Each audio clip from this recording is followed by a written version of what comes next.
ಯತ್ರೈವ ಯತ್ರೈವ ಮನೋಮದೀಯಂ ತತ್ರೈವ ತತ್ರೈವ ತವ ಸ್ವರೂಪಂ ಯತ್ರೈವ ಯತ್ರೈವ ಶಿರೋಮದೀಯಂ ತತ್ರೈವ ತತ್ರೈವ ಪದದ್ವಯಂ ತೇ. ಅನ್ನಪೂರ್ಣೆ ಸದಾಪೂರ್ಣೆ ಶಂಕರ ಪ್ರಾಣವಲ್ಲಭೆ ಜ್ಞಾನ ವೈರಾಗ್ಯ ಸಿದ್ಧ್ಯರ್ಥಂ ಭಿಕ್ಷಾಂ ದೇಹಿ ಚ ಪಾರ್ವತಿ.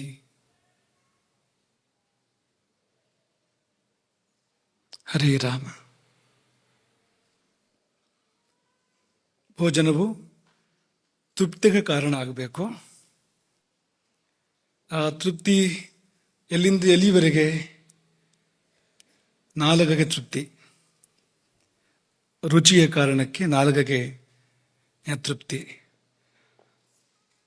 ಪರಿಮಳದಿಂದ ಮೂಗಿಗೆ ತೃಪ್ತಿ, ಬಿಸಿ ಬಿಸಿ ಇದ್ರೆ ಚರ್ಮಕ್ಕೆ ತೃಪ್ತಿ ಅಲ್ವಾ? ಬಣ್ಣ ಗಿಣ್ಣ ಹಾಕಿದ್ರೆ, ಸರಿಯಾಗಿ ಕೇಳ್ಕೊಳ್ಳಿ, ಬಣ್ಣ ಹಾಕಿದ್ರೆ ಅಂದ್ರೆ ಅದು ಒಳ್ಳೇದಲ್ಲ ಅಲ್ವಾ? ಬಣ್ಣ ಹಾಕೋದು, ಬಣ್ಣ ಇದ್ರೆ ಅದಕ್ಕೆ ಸಹಜವಾಗಿ ಒಳ್ಳೆ ಬಣ್ಣ ಇದ್ರೆ ಅಥವಾ ಬಣ್ಣ ಆಕೃತಿ ಇಂಥದ್ದೆಲ್ಲ ಕಣ್ಣಿಗೆ ತೃಪ್ತಿ. ಹೀಗೆ ಇಂದ್ರಿಯಗಳಿಗೆಲ್ಲ ತೃಪ್ತಿ. ಆಮೇಲೆ ಮನಸ್ಸಿಗೆ ತೃಪ್ತಿ. ಅಮ್ಮ ಪ್ರೀತಿಯಿಂದ ಬಡಿಸಿದ್ರೆ ಅಥವಾ ಬಡಿಸೋರು ಪ್ರೀತಿಯಿಂದ ಬಡಿಸಿದ್ರೆ, ಅಮ್ಮನ ಹಾಗೆ ಪ್ರೀತಿಯಿಂದ ಬಡಿಸಿದ್ರೆ ಅಂತಃಕರಣಕ್ಕೆ ತೃಪ್ತಿ. ಅದು ಅಂತ ಇಷ್ಟು ಕೂಡ ಆಗೋದಿಲ್ಲ ಸಾಮಾನ್ಯವಾಗಿ. ಈಗ ಉದಾಹರಣೆಗೆ ಗಡಿಬಿಡಿಯಲ್ಲಿ ಕಚೇರಿಗೆ ಹೋಗೋರು ಗಬಗಬ ತಿಂದು ಹೋಗ್ತಾರೆ. ತುತ್ತಿನ ಚೀಲಕ್ಕೆ ತುಂಬು, ಕತ್ತಿನ ಕೆಳಗೆ ನೂಕು, ಕತ್ತಿಡು ನೂಕು ಅಂತ ಹೇಳ್ತಾರಲ್ಲ, ಹಾಗೆ ಕತ್ತಿನ ಕೆಳಗೆ ಆಹಾರವನ್ನು ನೂಕು ಅಂತ ಇಷ್ಟು ಮಾಡಿ ಹೋಗ್ತಾರೆ. ಅವ್ರಿಗೇನು ರುಚಿ ಗೊತ್ತಾಗೋದಿಲ್ಲ. ಅಲ್ಲಿ ಮೊದಲನೇ ಹಂತವೇ ವಿಫಲ. ನಾಲ್ಗೆಗೆ ತೃಪ್ತಿಯೇ ಇಲ್ಲ. ಆದ್ರೆ ಸ್ವಲ್ಪ ಸಮಾಧಾನ ಊಟ ಮಾಡೋರಿಗೆ ಇದೆಲ್ಲ ಆಗೋಕ್ಕೆ ಸಾಧ್ಯ. ಇಂದ್ರಿಯಗಳ ತೃಪ್ತಿ ಮತ್ತು ಅದು ಕರಣ ತೃಪ್ತಿ ಅಂತ ಹೇಳ್ತಾರೆ. ಇಂದ್ರಿಯ ಕರಣ ತೃಪ್ತಿ ಮತ್ತು ಅಂತಃಕರಣ ತೃಪ್ತಿ. ಕರಣಾಧಿಪನ ಅಥವಾ ಅಂತಃಕರಣಾಧಿಪನ ಜೀವನ ತೃಪ್ತಿ, ಜೀವಕ್ಕೂ ತೃಪ್ತಿ ಆಗತ್ತಂತೆ. ಊಟ ಮಾಡುವಂತ ಮಾಡಿದ್ರೆ ಜೀವಕ್ಕೂ ತೃಪ್ತಿ ಆಗತ್ತೆ. ಆಮೇಲೆ ದೇವತೆಗಳಿಗೆಲ್ಲ ತೃಪ್ತಿ, 33 ಕೋಟಿ ದೇವತೆಗಳಿಗೆ ತೃಪ್ತಿ, ದೇವದೇವರಿಗೆ ತೃಪ್ತಿ. ಇಷ್ಟಾದಾಗ ಅದು ಯಜ್ಞ ಅಂತಾಯ್ತು. ಭೋಜನ ಯಜ್ಞ ಅಂತ ಆಗೋದು ಯಾವಾಗ ಅಂದ್ರೆ, ಕೇವಲ ನಮಗೇನೋ ತೃಪ್ತಿ ಆಯ್ತು ಒಂದು ಮಾತ್ರಕ್ಕೆ ಭೋಜನ ಯಜ್ಞ ಅಂತ ಆಗೋದಿಲ್ಲ. ಅಥವಾ ಗಲಬಿಲಾದ ಕರಣಂ, ಗಂಟಲ ನಾಳದಿಂದ ಕೆಳಕ್ಕೆ ಹೋಯ್ತು ಅಂತ, ಇಷ್ಟರಿಂದಾಗಿ ಅದು ಯಜ್ಞ ಅಂತ ಆಗೋದಿಲ್ಲ. ಯಜ್ಞ ಅಂತ ಆಗಬೇಕಾದ್ರೆ ಒಳಗಿರುವ 33 ಕೋಟಿ ದೇವತೆಗಳಿಗೆ ಮತ್ತು ದೇವ ಪರಮಾತ್ಮನಿಗೆ ತೃಪ್ತಿ ಆಗಬೇಕು. ತೃಪ್ತಿ ಆಗುವಂತೆ ಉಣ್ಣೋದನ್ನು ಕಲಿಬೇಕು ನಾವು. ಉದಾಹರಣೆಗೆ ಭಗವದರ್ಪಣೆ ಮಾಡಿ ಊಟ ಮಾಡಿದರೆ ಅದು ಭಗವಂತನಿಗೆ ತಲುಪ್ತದೆ, ಇದು ನಿನಗೆ.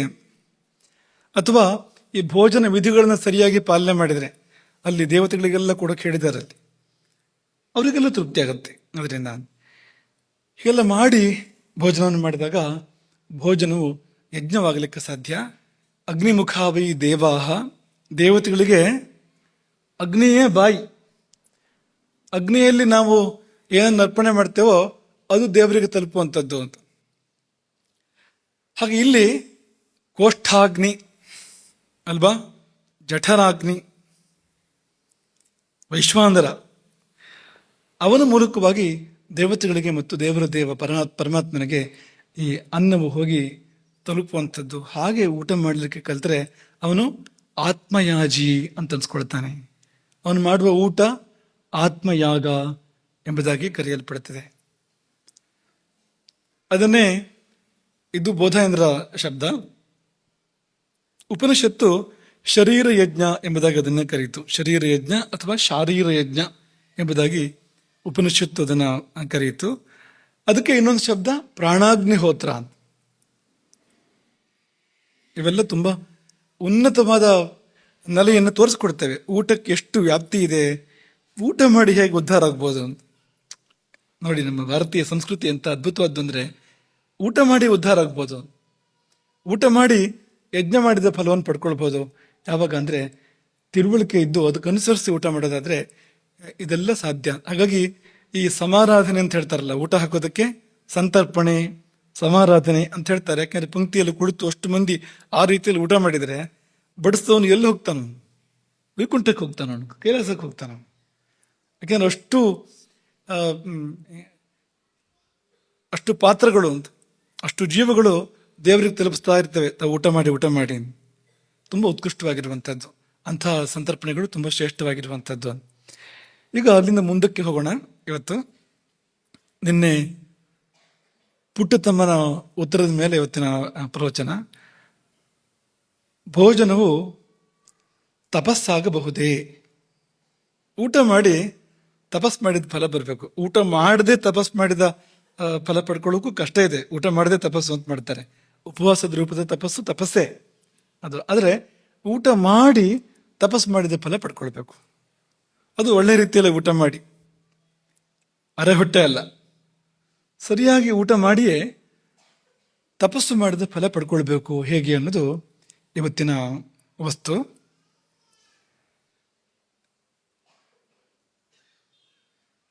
ಈ ಏಕಮೂಲಿಕಾ ಪ್ರಯೋಗ ಅಂತ ಒಂದಿದೆ ಆರೋಗ್ಯಶಾಸ್ತ್ರದಲ್ಲಿ. ಅಂಥದ್ದೊಂದು ಮೂಲಿಕೆ, ಅದು ಎಂಥದ್ದು ಅಂದರೆ ಎಲ್ಲ ರೋಗಕ್ಕೂ ಅದೇ ಔಷಧ ಅಂತ. ಅಂಥದ್ದೊಂದು ಯಾರು ತಯಾರಿಸಿದ್ರೆ, ಹಳೆ ಕಾಲದಲ್ಲಿ ಗುಳಿಗೆಗಳಿರ್ತಿದ್ವು. ಈ ಗುಳಿಗೆಯನ್ನು ನೀರಿನಲ್ಲಿ ಹೀಗೆ 3 ಸಾರಿ ಇದ್ರೆ ಇಂಥ ರೋಗಕ್ಕೆ, ಹಾಗೆ ಜೇನಲ್ಲಿ ತೆಗೆದ್ರೆ ಅದು ಅಂಥ ರೋಗಕ್ಕೆ ಅನ್ನೋ ಥರ ಒಂದು ಗುಳಿಗೆನೆ ಹಲವು ರೋಗಕ್ಕೆ ಅದು ಚಿಕಿತ್ಸೆಯಾಗಿ ಬರ್ತಾ ಇತ್ತು. ಇವತ್ತದು ಅವೆಲ್ಲ ನಷ್ಟವಾಗಿದೆ. ಇದ್ರೂ ಅವ್ರಿಗೆ ಏನು ಮಾಡಬೇಕು ಅಂತಲೇ ಗೊತ್ತಿಲ್ಲ, ಆ ಗುಳಿಗೆಯನ್ನು ಹೇಗೆ ಬಳಸಬೇಕು ಅಂತ ಗೊತ್ತಿಲ್ಲ. ಆ ತರಹ ಆಗಿದೆ. ಹಿಂದಿನ ಹಳೆ ವೈದ್ಯ ಪಂಡಿತರುಗಳ ಮನೆಗಳಲ್ಲೆಲ್ಲ ಅದು ಇರ್ತಾ ಇತ್ತು. ವಿದ್ಯೆ ನಷ್ಟವಾದಾಗ ಅದು ಇದ್ದು ಪ್ರಯೋಜನ ಇಲ್ಲ ಅನ್ನೋ ಥರ ಆಗಿದೆ. ಹಾಗೆ ಈಗ ಒಂದು ಔಷಧ ಹಲವು ರೋಗಕ್ಕೆ ಪರಿಹಾರ ಅನ್ನೋ ಹಾಗೆ ಒಂದು ಮೂಲದಿಂದ ಹಲವು ತೊಂದರೆಗಳು. ಎಲ್ಲ ತೊಂದರೆಗಳಿಗೂ ಒಂದೇ ಮೂಲ ಜೀವನದಲ್ಲಿ. ಗುರುತಿಸೋಕೆ ಸಾಧ್ಯವ ಅದನ್ನ? ಆ ಒಂದು ಮೂಲದಿಂದಲೇ ಜೀವನದ ಎಲ್ಲ ಸಮಸ್ಯೆಗಳು ಬರ್ತಾ ಇದೆ. ಯಾವುದದು? ಯಾವುದು? ಪಾಪ. ಪಾಪ. ನೀವು ಆಮ ಅಂದ್ರೆ ಆಮ ರೋಗಗಳಿಗೆ ಕಾರಣ. ನಮಗೆ ಪಾಪ ಅಂತ ಕೇಳ್ಬಿಡ್ತು, ಅಥವಾ ಪಾಪ ಅಂತ ಹೇಳ್ತಾ ಇದೀವಿ ನಿಮಗೆ. ಪಾಪವೇ ಎಲ್ಲ ಸಮಸ್ಯೆಗಳಿಗೂ ಮೂಲ. ನಮ್ಗೆ ಏನೇನು ಜೀವನದಲ್ಲಿ ಪ್ರತಿಕೂಲತೆಗಳು ಬರ್ತಾ ಇದೆಯೋ ಅದಕ್ಕೆಲ್ಲ ಕಾರಣ ಪಾಪವೇ. ಶತ್ರುವಲ್ಲ, ಪಾಪ ಶತ್ರು. ಇದರಿರುವವನು ಶತ್ರುವಾಗಿ ವರ್ತಿಸಲು ಏನು ಕಾರಣ ಅಂದ್ರೆ ನಮ್ಮ ಪಾಪ ಕಾರಣ. ಅವನು ಬಂದು ನಮಗೆ ತೊಂದರೆ ಮಾಡ್ತಾ ಇದ್ದಾನೆ ಅಂದ್ರೆ ನಮ್ಮ ಪಾಪದ ಕಾರಣಕ್ಕೋಸ್ಕರ ಅವನು ನಮಗೆ ತೊಂದರೆ ಮಾಡ್ತಾ ಇರುವಂಥದ್ದು. ಮತ್ತೆ ಅವನ ಪಾಪ, ಇನ್ನೊಬ್ಬರಿಗೆ ತೊಂದರೆ ಕೊಡಬೇಕು ಅಂತಂದ್ರೆ ಅವನ ಪಾಪ ಕೆಲಸ ಮಾಡ್ತಾ ಇದೆ. ತೊಂದರೆ ಕೊಟ್ಟು ಮತ್ತಷ್ಟು ಪಾಪ ಕಟ್ಕೊಂತ ಪಾಪ ಮಹಾಪಾಪದ ಕಡೆ ಕರ್ಕೊಂಡು ಹೋಗ್ತಾ ಇದೆ. ಹೀಗೆ ಅಲ್ಲಿ ನೋಡಿದ್ರು ಇಲ್ಲಿ ನೋಡಿದ್ರು ಪಾಪವೇ ಕಾರಣ. ರಾವಣನ ಶತ್ರು ಯಾರು ಅಂದ್ರೆ ರಾಮ ಅಲ್ಲ, ಕಾಮ. ಕಾಮ ಎಲ್ಲ ಪಾಪ ಅಲ್ಲ. ಧರ್ಮ ವಿರುದ್ಧೋ ಭೂತೇಶು ಕಾಮೋಸ್ಮಿ ಭರತರ್ಷಭ, ಗೀತೆ. ಧರ್ಮಕ್ಕೆ ವಿರುದ್ಧ ಅಲ್ಲದೆ ಇದ್ರೆ ನಾನೇ ಆ ಕಾಮ ಎಂಬುದಾಗಿ ಭಗವಂತ ಹೇಳಿದಾನೆ. ಅದಲ್ಲ, ಧರ್ಮಕ್ಕೆ ವಿರುದ್ಧವಾಗಿರ್ತಕ್ಕಂಥ ಕಾಮ, ಅದೇ ಪಾಪ ಅಂತ. ಅದು ತಾನೇ ಅವನು ಸೀತೆಯನ್ನು ಅಪಹಾರ ಮಾಡುವಂತ ಪ್ರಯತ್ನ ಮಾಡದೇ ಇದ್ದಿದ್ರೆ ಏನಾಗ್ತಾ ಇತ್ತು? ಏನೂ ಆಗ್ತಾ ಇರಲಿಲ್ಲ. ವನವಾಸ ಮುಗಿಸ್ಕೊಂಡು ರಾಮ ಅಯೋಧ್ಯೆಗೆ ಹೋಗಿ ಪಟ್ಟಾಭಿಷೇಕ ಆಗ್ತಾ ಇತ್ತು. 1 ವರ್ಷ ಉಳಿದಿತ್ತು ವನವಾಸ ಮುಗಿಯೋದಕ್ಕೆ. ವೈರವೇ ಬರ್ತಾ ಇರಲಿಲ್ಲ. ವೈರ ಏಕೆ ಬಂತು? ರಾಮ ಏಕೆ ಶತ್ರುವಾಗಿ ಪರಿಣಮಿಸಿದ ರಾವಣನಿಗೆ ಅಂದ್ರೆ ಅದಕ್ಕೆ ಕಾರಣ ಹುಡ್ಕೊಂಡು ಹೋದಾಗ ಒಂದು ಪಾಪ ಮಾಡಿದ್ದಾನೆ. ನಾರಿ ಚೌರ್ಯ, ಸತಿಯ ಚೌರ್ಯದ ಪಾಪವನ್ನು ರಾವಣ ಮಾಡಿದ್ದಾನೆ. ಅದರಿಂದಾಗಿ ಆ ಶತ್ರುತ್ವ ಬಂದಿರುವಂಥದ್ದು. ಇದು ಆ ಜನ್ಮದಲ್ಲೇ ಕಾಣ್ತಾ ಇರುವಂಥದ್ದು ರಾವಣನದ್ದು. ಆದರೆ ನಮ್ಮ ಬದುಕಿನಲ್ಲಿ ಆದರೂ ಕೂಡ ನಾವು ಏನೇನು ನಾವು ಶತ್ರುಗಳ ಬಾಧೆಯನ್ನು ಕಾಣ್ತೇವೋ ಅಲ್ಲೆಲ್ಲ ನಾವು ಪಾಪವನ್ನು ಕಾರಣವಾಗಿ ನೋಡಬೇಕು. ಅದ್ರ ಹಿಂದೆ ಪಾಪ ಇದೆ, ಅವನ ಪಾಪ ನಮ್ಮ ಪಾಪ ಇದೆ. ಕೆಲವು ಸಾರಿ ಈ ಶತ್ರುಗಳೇ ಬಂದು ನಮಗೆ ತೊಂದರೆ ಕೊಡಬೇಕು ಅಂತಿಲ್ಲ. ಕೆಲವು ಸಾರಿ ತಾನಾಗಿ ನಮಗೆ ತೊಂದರೆ ಆಗೋದುಂಟು. ಏನೋ ಹುಷಾರು ತಪ್ಪಿತು, ಶತ್ರು ಏನು ಮಾಡ್ತಾನೆ, ಅದಕ್ಕೆ ಬಿದ್ದೆ, ಕಾಲು ಮುರಿತು, ಅಪಘಾತ ಆಯಿತು, ಶತ್ರು ಏನು ಮಾಡ್ತಾನೆ? ಆಕಸ್ಮಿಕ ಅಂತ. ಯಾರ ಕಾರಣ? ಏನು ಕಾರಣ ಅದಕ್ಕೆ ಅಂತಂದ್ರೆ ಅದ್ರ ಹಿಂದೆ ಯಾವುದೋ ಪಾಪ ಇದೆ. ಇಲ್ಲಿಂದ ಪ್ರಾರಂಭ ಮಾಡಿ ಪರಮಾತ್ಮ ಸಾಕ್ಷಾತ್ಕಾರದವರೆಗೂ ಪಾಪವೇ ಅಡ್ಡ ಇರುವಂಥದ್ದು. ನಮಗೂ ದೇವರಿಗೂ ಮಧ್ಯೆ ಇರುವ ಗೋಡೆ ಯಾವುದು? ಎಲ್ಲೆಲ್ಲೂ ಇರುವ ಪರಮಾತ್ಮ ಯಾಕೆ ನಮಗೆ ಕಾಣ್ತಾ ಇಲ್ಲ ಅಂದ್ರೆ ಒಂದು ಪಾಪದ ತೆರೆ ಇದೆ ಮಧ್ಯದಲ್ಲಿ. ಅದರಿಂದಾಗಿ ಕಾಣದೇ ಇರುವಂಥದ್ದು. ಒಂದು ವೇಳೆ ಆ ತೆರೆದ್ರೆ ಪಾಪ ಪರಿಹಾರ ಆದರೆ ಅಲ್ಲೇ ಭಗವಂತ, ಆ ಕ್ಷಣದಲ್ಲೇ, ಒಂದು ಕ್ಷಣದ ಮಾತು ಅದು. ಆದರೆ ಈಗ ಸದ್ಯ ಒಂದು ತೆರೆ ಅಡ್ಡ ಇದೆ, ಒಂದು ಗೋಡೆ ಅಡ್ಡ ಇದೆ, ಅದು ಪಾಪದ್ದು. ಹಾಗಾಗಿ ಪಾಪ ಪರಿಹಾರದ ಪ್ರಯೋಜನ ಅದು ಎಲ್ಲಿಂದ ಎಲ್ಲಿವರೆಗೂ ಕೂಡ ಇದೆ. ಜೀವಕ್ಕೆ ಆದ್ಯ ಕರ್ತವ್ಯ ಯಾವುದು ಅಂತಂದ್ರೆ ಪಾಪ ಪರಿಹಾರವೇ ಜೀವಕ್ಕೆ ಆದ್ಯ ಕರ್ತವ್ಯ. ಈಗ ಕೃಷಿ ಮಾಡಬೇಕಾದ್ರೆ ಅವ್ರಿಗೊಂದು ಸಮಸ್ಯೆ ಏನು ಬರುತ್ತೆ ಅಂದರೆ ಕಳೆಗಳು ಬೆಳೀತವೆ, ಬೆಳೆಗಳ ಮಧ್ಯದಲ್ಲಿ ಕಳೆಗಳು ಬೆಳೀತವೆ. ಕಳೆ ತೆಗೆಯೋದೊಂದು ಕಾರ್ಯಕ್ರಮ ಅಲ್ವಾ? ಒಳ್ಳೆ ಕೃಷಿ ಮಾಡಬೇಕು ಅಂದರೆ ಕಳೆ ತೆಗೆಯೋಕೆ ಗೊತ್ತಿರ್ಬೇಕು ಅವನಿಗೆ. ಮೊದಲನೇದಾಗಿ ಕಳೆ ಯಾವುದು ಬೆಳೆ ಯಾವುದು ಗೊತ್ತಿರಬೇಕು. ಬೆಳೆ ತೆಗೆದು ಕಳೆ ಉಳಿಸಿದ್ರೆ ಅವನಂತ ಕೃಷಿಕ. ಆಮೇಲೆ ಹಾಗಾಗಿ ಬೆಳೆ ಯಾವುದು ಕಳೆ ಯಾವುದು ಗೊತ್ತಿರಬೇಕು. ಯಾವುದು ಬೆಳೆಯಬೇಕೋ ಅದು ಬೆಳೆ, ಯಾವುದನ್ನು ಕಳೆಯಬೇಕೋ ಅದು ಕಳೆ. ಹೆಸರಲ್ಲೇ ಅಷ್ಟು ಅರ್ಥ ಇದೆ ನೋಡಿ. ಬೆಳೆಯಬೇಕಾಗಿರೋದು ಬೆಳೆ, ಕಳೆಯಬೇಕಾಗಿರುವಂಥದ್ದು ಕಳೆ. ಹಾಗೆ ಕಳೆ ತೆಗಿಬೇಕಾದ್ರೆ ಈಗ ಗೊತ್ತಿರೋನಾದ್ರೂ ಹೇಗೆ ತೆಗಿತಾನೆ ಕಳೆನ, ಗೊತ್ತಿಲ್ಲದಿರೋನಾದ್ರು ಹೇಗೆ ತೆಗಿತಾನೆ? ಪೇಟೆ ಅವನು ಹೊಸ ಕೃಷಿ ಮಾಡ್ತಾ ಇದ್ದಾನೆ ಅಂದ್ರೆ ಅವನು ಮೇಲಿಂದ ಕತ್ತರಿಸ್ಕೊಂಡು ಹೋಗ್ತಾನೆ ಕಳೆಯನ್ನು. ಹಳ್ಳಿಯವನು ಅಪ್ಪಾಜನ ಕಾಲದಿಂದ ಕೃಷಿ ಮಾಡ್ತಾ ಇದ್ದಾನೆ ಅಂತಾದ್ರೆ ಅವನು ಬುಡ ಸಹಿತವಾಗಿ ಕೀಳ್ತಾನೆ, ಬೇರು ಸಹಿತವಾಗಿ ಕಳೆಯನ್ನು ಕೀಳ್ತಾನೆ. ಮೇಲಿಂದ ಮೇಲೆ ಕತ್ತರಿಸ್ಕೊಂಡ್ರೆ ಮತ್ತೆ ಬೆಳೆಯುತ್ತೆ, ಜಾಸ್ತಿ ಬೆಳಿಬೋದು. ಸಸ್ಯಗಳಿಗೆ ಸ್ವಭಾವ ಇರುತ್ತೆ, ನೀವು ಕತ್ತರಿಸಿದ್ರೆ ಜಾಸ್ತಿ ಬೆಳೆಯುತ್ತೆ. ಅದು ಕತ್ತರಿಸ್ತಾ ಇದ್ರೆ ಒಂದು ಪ್ರಮಾಣದಲ್ಲಿ ಬೆಳೆಯುವಂಥದ್ದು, ಕತ್ತರಿಸಿದ್ರೆ ಜಾಸ್ತಿ ಬೆಳೆಯುತ್ತೆ. ಹಾಗಾಗಿ ಜಾಸ್ತಿ ಬೆಳೆದು ಬಿಡುತ್ತಲ್ಲ, ಅದು ಬೇರು ಸಹಿತ ಕೀಳ್ಬೇಕು. ಹಾಗೆ ನಮ್ಮ ಬದುಕಿನ ಸಮಸ್ಯೆಗಳಿಗೆ ಅಲ್ಲಲ್ಲಿ ನಾವು ಪರಿಹಾರ ಕಂಡುಕೊಳ್ತಾ ಹೋದ್ರೆ ಅದು ಮುಗಿಯೋದಲ್ಲ, ಅದು ಬೇರಿಗೆ ಹೋಗ್ಬೇಕು. ಬೇರೆ ಯಾವುದಪ್ಪ ಅಂದ್ರೆ ಪಾಪವೇ ಬೇರು. ಪಾಪನ ಕಿತ್ತಾಕಿ ರೋಗವೂ ಇಲ್ಲ, ಶತ್ರುಗಳು ಇಲ್ಲ, ದುಃಖವೂ ಇಲ್ಲ, ಸಂಸಾರದ ಬಂಧನವೂ ಇಲ್ಲ. ಮತ್ತು ಮುಂದಕ್ಕೆ ಹೋದ್ರೆ ಅಜ್ಞಾನವೂ ಇಲ್ಲ, ಸಂಸಾರದ ಬಂಧನವೂ ಇಲ್ಲ. ಹಾಗಾಗಿ ಜಾಣ ಜೀವ ಆದರೆ ಪಾಪ ಪರಿಹಾರಕ್ಕೆ ಹೊರಡಬೇಕು. ಕೋಣ ಆದ್ರೆ ಅವನೊಂದೇ ಸಮಸ್ಯೆನ ಪರಿಹಾರ ಮಾಡ್ತಾ ಕೂತಿರುತ್ತದೆ. ಇದು ಬಂತು, ಇದ್ರ ಪರಿಹಾರ ಮುಗೀತಾ ಅಂದ್ರೆ ಮತ್ತೊಂದು ಬಂತು, ಆಮೇಲೆ ಅದರ ಪರಿಹಾರ, ಇನ್ನೊಂದು ಬಂತು, ಅದರ ಪರಿಹಾರ, ಮುಗಿಯೋದೇ ಇಲ್ಲ. ಸಮುದ್ರದಲ್ಲಿ ತೆರೆಗಳು ಬಂದ ಹಾಗೆ ಸಮಸ್ಯೆಗಳು ದುಃಖಗಳು ಬರ್ತಾನೆ ಇರುತ್ತೆ, ಮುಗಿಯೋದೇ ಇಲ್ಲ. ಹಾಗಾಗಿ ಪಾಪ ಪರಿಹಾರಕ್ಕೆ 10 ಹಲವು 100 ಸಾವಿರಾರು ಮಾರ್ಗಗಳನ್ನು ನಮ್ಮ ಭಾರತೀಯ ಸಂಸ್ಕೃತಿ ಹೇಳುತ್ತೆ. ಏನೇ ಮಾಡಿದ್ರು ಪಾಪ ಪರಿಹಾರದ ದಾರಿಗಳಿದೆ ಅಲ್ಲಿ ಅಂತ ತೋರಿಸ್ಕೊಟ್ಟಿದೆ ಅಲ್ಲಿ. ಹಾಗೆ ಈ ಪಾಪ ಪರಿಹಾರಕ್ಕೆ ಪ್ರಮುಖವಾದ ಮಾರ್ಗ ಯಾವುದು ಎಂದರೆ ತಪಸ್ಸು. ತಪಸ್ಸು ಪಾಪ ಪರಿಹಾರದ ರಾಜಮಾರ್ಗ ಅಂತ, ಬಹಳ ಉತ್ತಮವಾಗಿರುವಂಥ ಮಾರ್ಗ. ಈ ತಪಸ್ಸು ಅಂದ್ಕೊಳ್ಳೆ ನೀವು ಒಂದ್ಸರ್ತಿ ಇನ್ನು ಮುಂದಿನ ವಿಷಯಗಳು ನಮ್ಮ ಸಂಬಂಧಪಟ್ಟಿದ್ದಲ್ಲ ಅನ್ನೋ ತೀರ್ಮಾನಕ್ಕೆ ಬರ್ತೀನಿ. ಯಾಕೆಂದ್ರೆ ಯಾರು ಅದನ್ನು ಮಾಡೋರು? ಕಾಡಿಗೆ ಹೋಗಿ ಗಡ್ಡ ಬಿಟ್ಟು ದಂಡ ಹಿಡ್ಕೊಂಡು ಒಂದು ಆಶ್ರಮ ಕಟ್ಕೊಂಡು ನದಿಯಲ್ಲಿ ತಣ್ಣೀರು ಸ್ನಾನ, ಚಳಿ ಬೇರೆ ತಣ್ಣೀರು ಸ್ನಾನ ಮಾಡಿಕೊಂಡು ಯಾರಪ್ಪ ಜೀವನ ಮಾಡೋಕ್ಕೆ ಸಾಧ್ಯ? ಅದೆಲ್ಲ ನಮಗೆ ಸಂಬಂಧಪಟ್ಟಿದ್ದಲ್ಲ, ಅದೆಲ್ಲ ಯಾರ್ಯಾರಿಗೂ ಋಷಿ ಮನೆಗಳಿಗೆ ಅಂಥವ್ರಿಗೆ ಸಂಬಂಧಪಟ್ಟಿದ್ದು ಅಂತ ನೀವು ಕೂಡಲೇ ಒಂದು ಗೋಡೆ ಹಾಕೊಂಡ್ಬಿಡ್ತೀರಿ.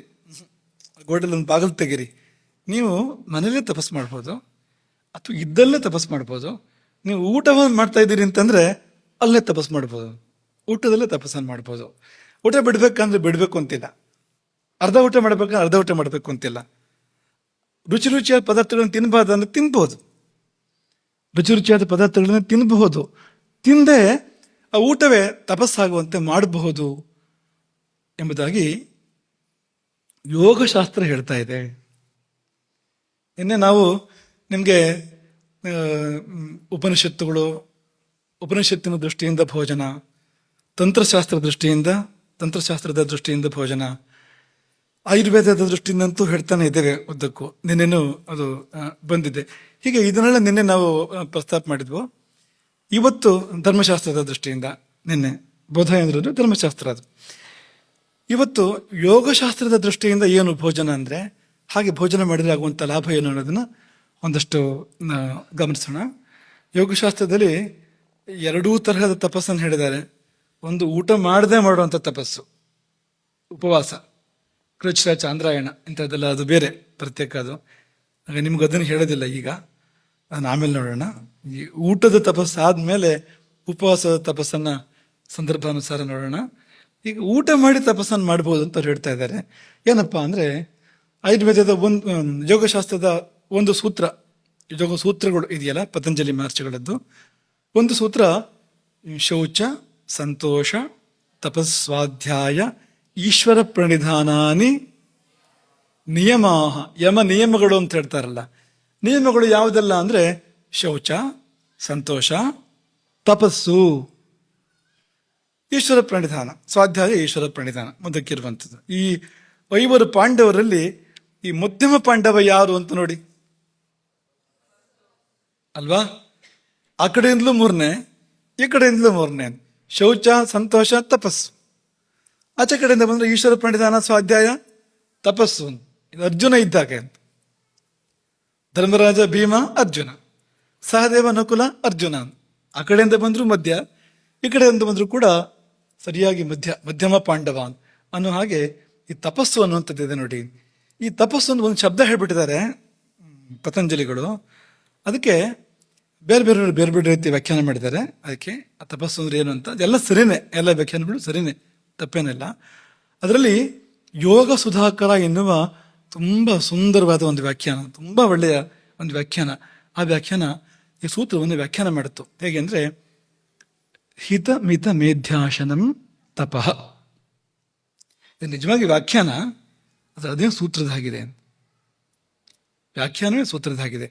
ಇದು ಎಂತಹ ಸೂತ್ರ ಅಂದರೆ ಹಿತಭುಕ್, ಮಿತಭುಕ್, ಋತುಭುಕ್ ಎನ್ನೋದು ಎಂಥ ಒಂದು ಸೂತ್ರವೋ ಜೀವನಕ್ಕೆ, ಅದಕ್ಕೇನೂ ಕಡಿಮೆ ಇಲ್ಲ, ಒಂದು ತೂಕ ಮೇಲಿರ್ಬೋದು ಅಂತ. ಹಿತ ಮಿತ ಮೇಧ್ಯಾಶನಂ ತಪಃ ಎನ್ನುವಂಥ ಸೂತ್ರ ಬರೀ ಒಂದು ಆರೋಗ್ಯದ ಕಾರಣಕ್ಕೆ ಮಾತ್ರ ಅಲ್ಲ, ಎಲ್ಲ ಕಾರಣಕ್ಕೂ ಸಲ್ಲುವಂಥದ್ದು ಅಂಥದ್ದು. ಬರೀ 3 ಶಬ್ದಗಳು, ಹಿತ ಮಿತ ಮೇಧ್ಯ. ಅಲ್ಲಿ ಹೇಗೆ ಹಿತಭುಕ್, ಮಿತಭುಕ್, ಋತುಭುಕ್ ಅಂತ ಹೇಳಿದ್ರೋ ಹಾಗೆ 3 ಪದಗಳನ್ನು ಬಳಸಿ ನಿಮ್ಮ ಆಹಾರ ಹೀಗಿರಬೇಕು, ಹಾಗಿದ್ರೆ ಅದು ತಪಸ್ಸು ಅಂತ ಅವ್ರು ಹೇಳಿದ್ದಾರೆ. ನಮ್ಮ ಭಾರತೀಯ ಋಷಿ ಮಹರ್ಷಿಗಳು ಎಷ್ಟು ಅದ್ಭುತವಾದ ಶೈಲಿ, ಭಾಷೆ ಅವರಿದ್ದು ನೋಡಿ. 3 ಶಬ್ದಗಳು, ಅದರ ಮೂಲಕವಾಗಿ ಇಡೀ ಬದುಕಿಗೆ ಬೇಕಾದ ಸೂತ್ರ. ಎಲ್ಲ ವಿಷಯಗಳು ಇಲ್ಲೇ ಬರುತ್ತೆ, ಈ 3 ಶಬ್ದದಲ್ಲೇ ಬರೋ ಹಾಗಿದೆ. ಹಾಗಾಗಿ ಈ ಆಹಾರ ನಿಯಮವೇ ತಪಸ್ಸು ಎಂಬುದಾಗಿ ಹೇಳಿದರು. ಇದರಿಂದ ಪಾಪಕ್ಷಯ. ಈ ಪಾಪಕ್ಷಯ ಅನ್ನೋದಕ್ಕೆ ಮತ್ತೊಂದು ಯೋಗ ಸೂತ್ರ ಇದೆ. ಕಾಯೇಂದ್ರಿಯ ಸಿದ್ಧಿ ಅಶುದ್ಧಿ ಕ್ಷಯ ತಪಸಃ. ತಪಸ್ಸಿನಿಂದಾಗಿ ಅಶುದ್ಧಿ ಕ್ಷಯ, ನಮ್ಮೊಳಗೇನು ಮೇಲಿಗೆ ಸೇರಿದೆ, ಅಶುಚಿ ಸೇರಿದೆ, ಪಾಪ, ಅದೆಲ್ಲ ಒಂದೇ. ಅದೆಲ್ಲ ಪರಿಹಾರ ತಪಸ್ಸಿನಿಂದ ಬೇರೆ ಕಡೆ ವಿವರಣೆ ಕೊಟ್ಟಿದೆ. ನಿರ್ವರ್ತ್ಯಮಾನಮೇವ ತಪೋ ಹಿನಸ್ತಿ ಅಶುದ್ಧ್ಯಾವರಣ ಮಲಂ. ವ್ಯಾಸಭಾಷ್ಯ. ಇದೇ ಸೂತ್ರಕ್ಕೆ ವ್ಯಾಸಭಾಷ್ಯ. ನಿರ್ವರ್ತ್ಯಮಾನಮೇವ ತಪೋ, ತಪಸ್ಸನ್ನು ಮಾಡ್ತಾ ಇದ್ರೆ ಈ ಒಂದು ಮಲವನ್ನ, ಈ ಒಂದು ಕಲ್ಮಶವನ್ನ, ಈ ಒಂದು ಆವರಣ, ಅದು ನಾವು ಗೋಡೆ ಅಂತ ಹೇಳಿದ್ವಲ್ಲ, ಈಶ್ವರನಿಗೂ ನಮಗೂ ಮಧ್ಯದಲ್ಲಿ ಅಂತ, ಅಶುದ್ಧಿ ಎಂಬ ಆವರಣ, ಒಂದು ಮಲ, ಕಲ್ಮಶ, ಅದನ್ನ ತಪಸ್ಸು ದೂರ ಮಾಡುತ್ತೆ ಅಂತ ವ್ಯಾಸಭಾಷ್ಯ ಹೇಳುತ್ತೆ. ಅದು ವಾಚಸ್ಪತಿ ಟೀಕೆ ಕೂಡ ಏನು ಹೇಳುತ್ತೆ ಅಂದರೆ ಅಶುದ್ಧಿ ಲಕ್ಷಣಂ ಆವರಣಂ. ಒಂದು ಆವರಣ ಇದೆ ನಮಗೂ ದೇವರಿಗೂ ಮಧ್ಯದಲ್ಲಿ, ನಮಗೂ ಶ್ರೇಯಸ್ಸಿಗೂ ಮಧ್ಯದಲ್ಲಿ, ನಮಗೂ ಸುಖಕ್ಕೂ ಮಧ್ಯದಲ್ಲಿ ಒಂದು ಆವರಣ, ಒಂದು ಗೋಡೆ ಇದೆ. ಆ ಗೋಡೆ ಏನು ಅಂದರೆ ಅದೇ ಅಶುದ್ಧಿ. ಏನಪ್ಪ ಹಾಗಂತಂದ್ರೆ ತಾಮಸಂ, ಅಧರ್ಮಾದಿ, ಪಾಪ. ಪಾಪ ಅಂದ್ರೆ ಏನು ಅಂದರೆ ತಮೋಗುಣ, ರಜೋಗುಣ. ನಮ್ಮ ವಿರುದ್ಧವಾಗಿ ಕೆಲಸ ಮಾಡೋಕ್ಕೆ ಶುರು ಮಾಡಿದಾಗ ಪಾಪ. ಆ ತಮೋಗುಣ, ರಜೋಗುಣಗಳು ನಮ್ಮ ಪೂರಕವಾಗಿ ಕೆಲಸ ಮಾಡ್ತೇವೆ. ಕೆಲವು ಬಾರಿ ಸತ್ವಗುಣದ ಜೊತೆಗಿದ್ದು ಪೂರಕವಾಗಿ ಕೆಲಸ ಮಾಡ್ತೇವೆ. ಈ ತಮೋಗುಣದಿಂದಾಗ ನಿದ್ದೆ ಮಾಡ್ತೇವೆ ನಾವು, ರಜೋಗುಣದಿಂದಾಗಿ ಚಟುವಟಿಕೆಗಳನ್ನ ಮಾಡ್ತೇವೆ. ಒಂದು ಯಜ್ಞ ಮಾಡಬೇಕು ಅಂದರೆ ಚಟುವಟಿಕೆಗಳು ಮಾಡಬೇಕಾಗತ್ತೆ. ಅದಕ್ಕೆ ಒಂದು ಯೋಗಾಸನ ಮಾಡಬೇಕು ಅಂದರೆ ಆಸನೇನೆ ರಜೋಹಂತಿ, ಅಲ್ಲಿ ರಜೋಗುಣ ಬೇಕಾಗತ್ತೆ ಅದು ಕೂಡ. ಹಾಗಾಗಿ ಅದೆಲ್ಲ ಅಲ್ಲ, ನಮ್ಮ ವಿರುದ್ಧ ಕೆಲಸ ಮಾಡ್ತಾ ಇರ್ತಕ್ಕಂಥ ತಮೋಗುಣ, ರಜೋಗುಣಗಳು, ಅದೇ ಪಾಪ ಅಂದರೆ ಅಂತ ಇಲ್ಲಿ ತಮಸ್ಸೆ ಪಾಪ ಅಂತ ಅನ್ನೋದನ್ನು ಹೇಳಿದ್ರು. ಈಗ ಇಲ್ಲಿ ಗಮನಿಸೋಣ, ಪಾಪವನ್ನು ತಪಸ್ಸು ಸುಡುತ್ತೆ. ತಪಸ್ ಅನ್ನೋ ಶಬ್ದಕ್ಕೆ ಸುಡುವಿಕೆ ಅರ್ಥ. ತಪಸ್ ಸಂತಾಪ ಅಂತ ಧಾತು, ಆ ಧಾತುವಿಗೆ ಸುಡುವಿಕೆ ಅರ್ಥ. ಪರಿತಾಪ, ಪಶ್ಚಾತ್ತಾಪ, ತಾಪ, ತಾಪತ್ರಯ ಎಲ್ಲ ಸುಡುವುದಂತಲೇ ಅರ್ಥ. ಇಲ್ಲೆಲ್ಲ ಅಂತ ಬೇರೆ ಏನೂ ಇಲ್ಲ, ಸುಡುವುದಂತಲೇ ಅರ್ಥ. ಹಾಗಾಗಿ ತಪಸ್ಸು ಸುಡುವಿಕೆ. ಈ ಸುಡುವಿಕೆಗೂ ಆಹಾರ ನಿಯಮಕ್ಕೂ ಏನು ಸಂಬಂಧ ಅನ್ನೋದನ್ನ ಮುಂದಕ್ಕೆ ನಾವು ಗಮನಿಸೋಣ. ಅದಕ್ಕಿಂತ ಮುಂಚೆ ಪಾಪಗಳನ್ನು ಗಮನಿಸೋಣ. ಪಾಪ ಹೇಗೆ ಕೆಲಸ ಮಾಡ್ತದೆ ಅನ್ನೋದನ್ನು ಗಮನಿಸೋಣ. ಪಾಪದಲ್ಲಿ 2 ವಿಧ ಅಥವಾ 2 ಹಂತ.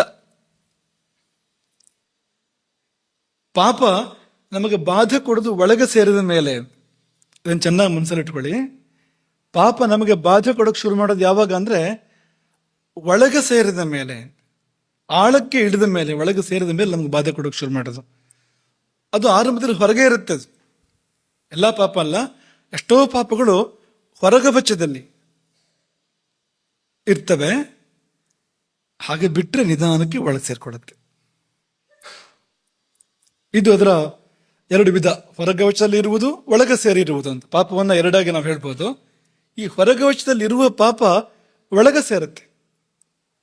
ಯಾವಾಗ ಅಂದ್ರೆ ಅಲ್ಲೇ ಅದನ್ನು ತೊಳ್ಕೊಳ್ಳದೆ ಇದ್ರೆ. ಈಗ ಸ್ನಾನ ಮಾಡ್ತೇವೆ ನಾವು ಪ್ರತಿನಿತ್ಯ. ಸ್ನಾನದ ನೇಮ ಇದೆ ಅಲ್ವಾ ಪ್ರತಿನಿತ್ಯ.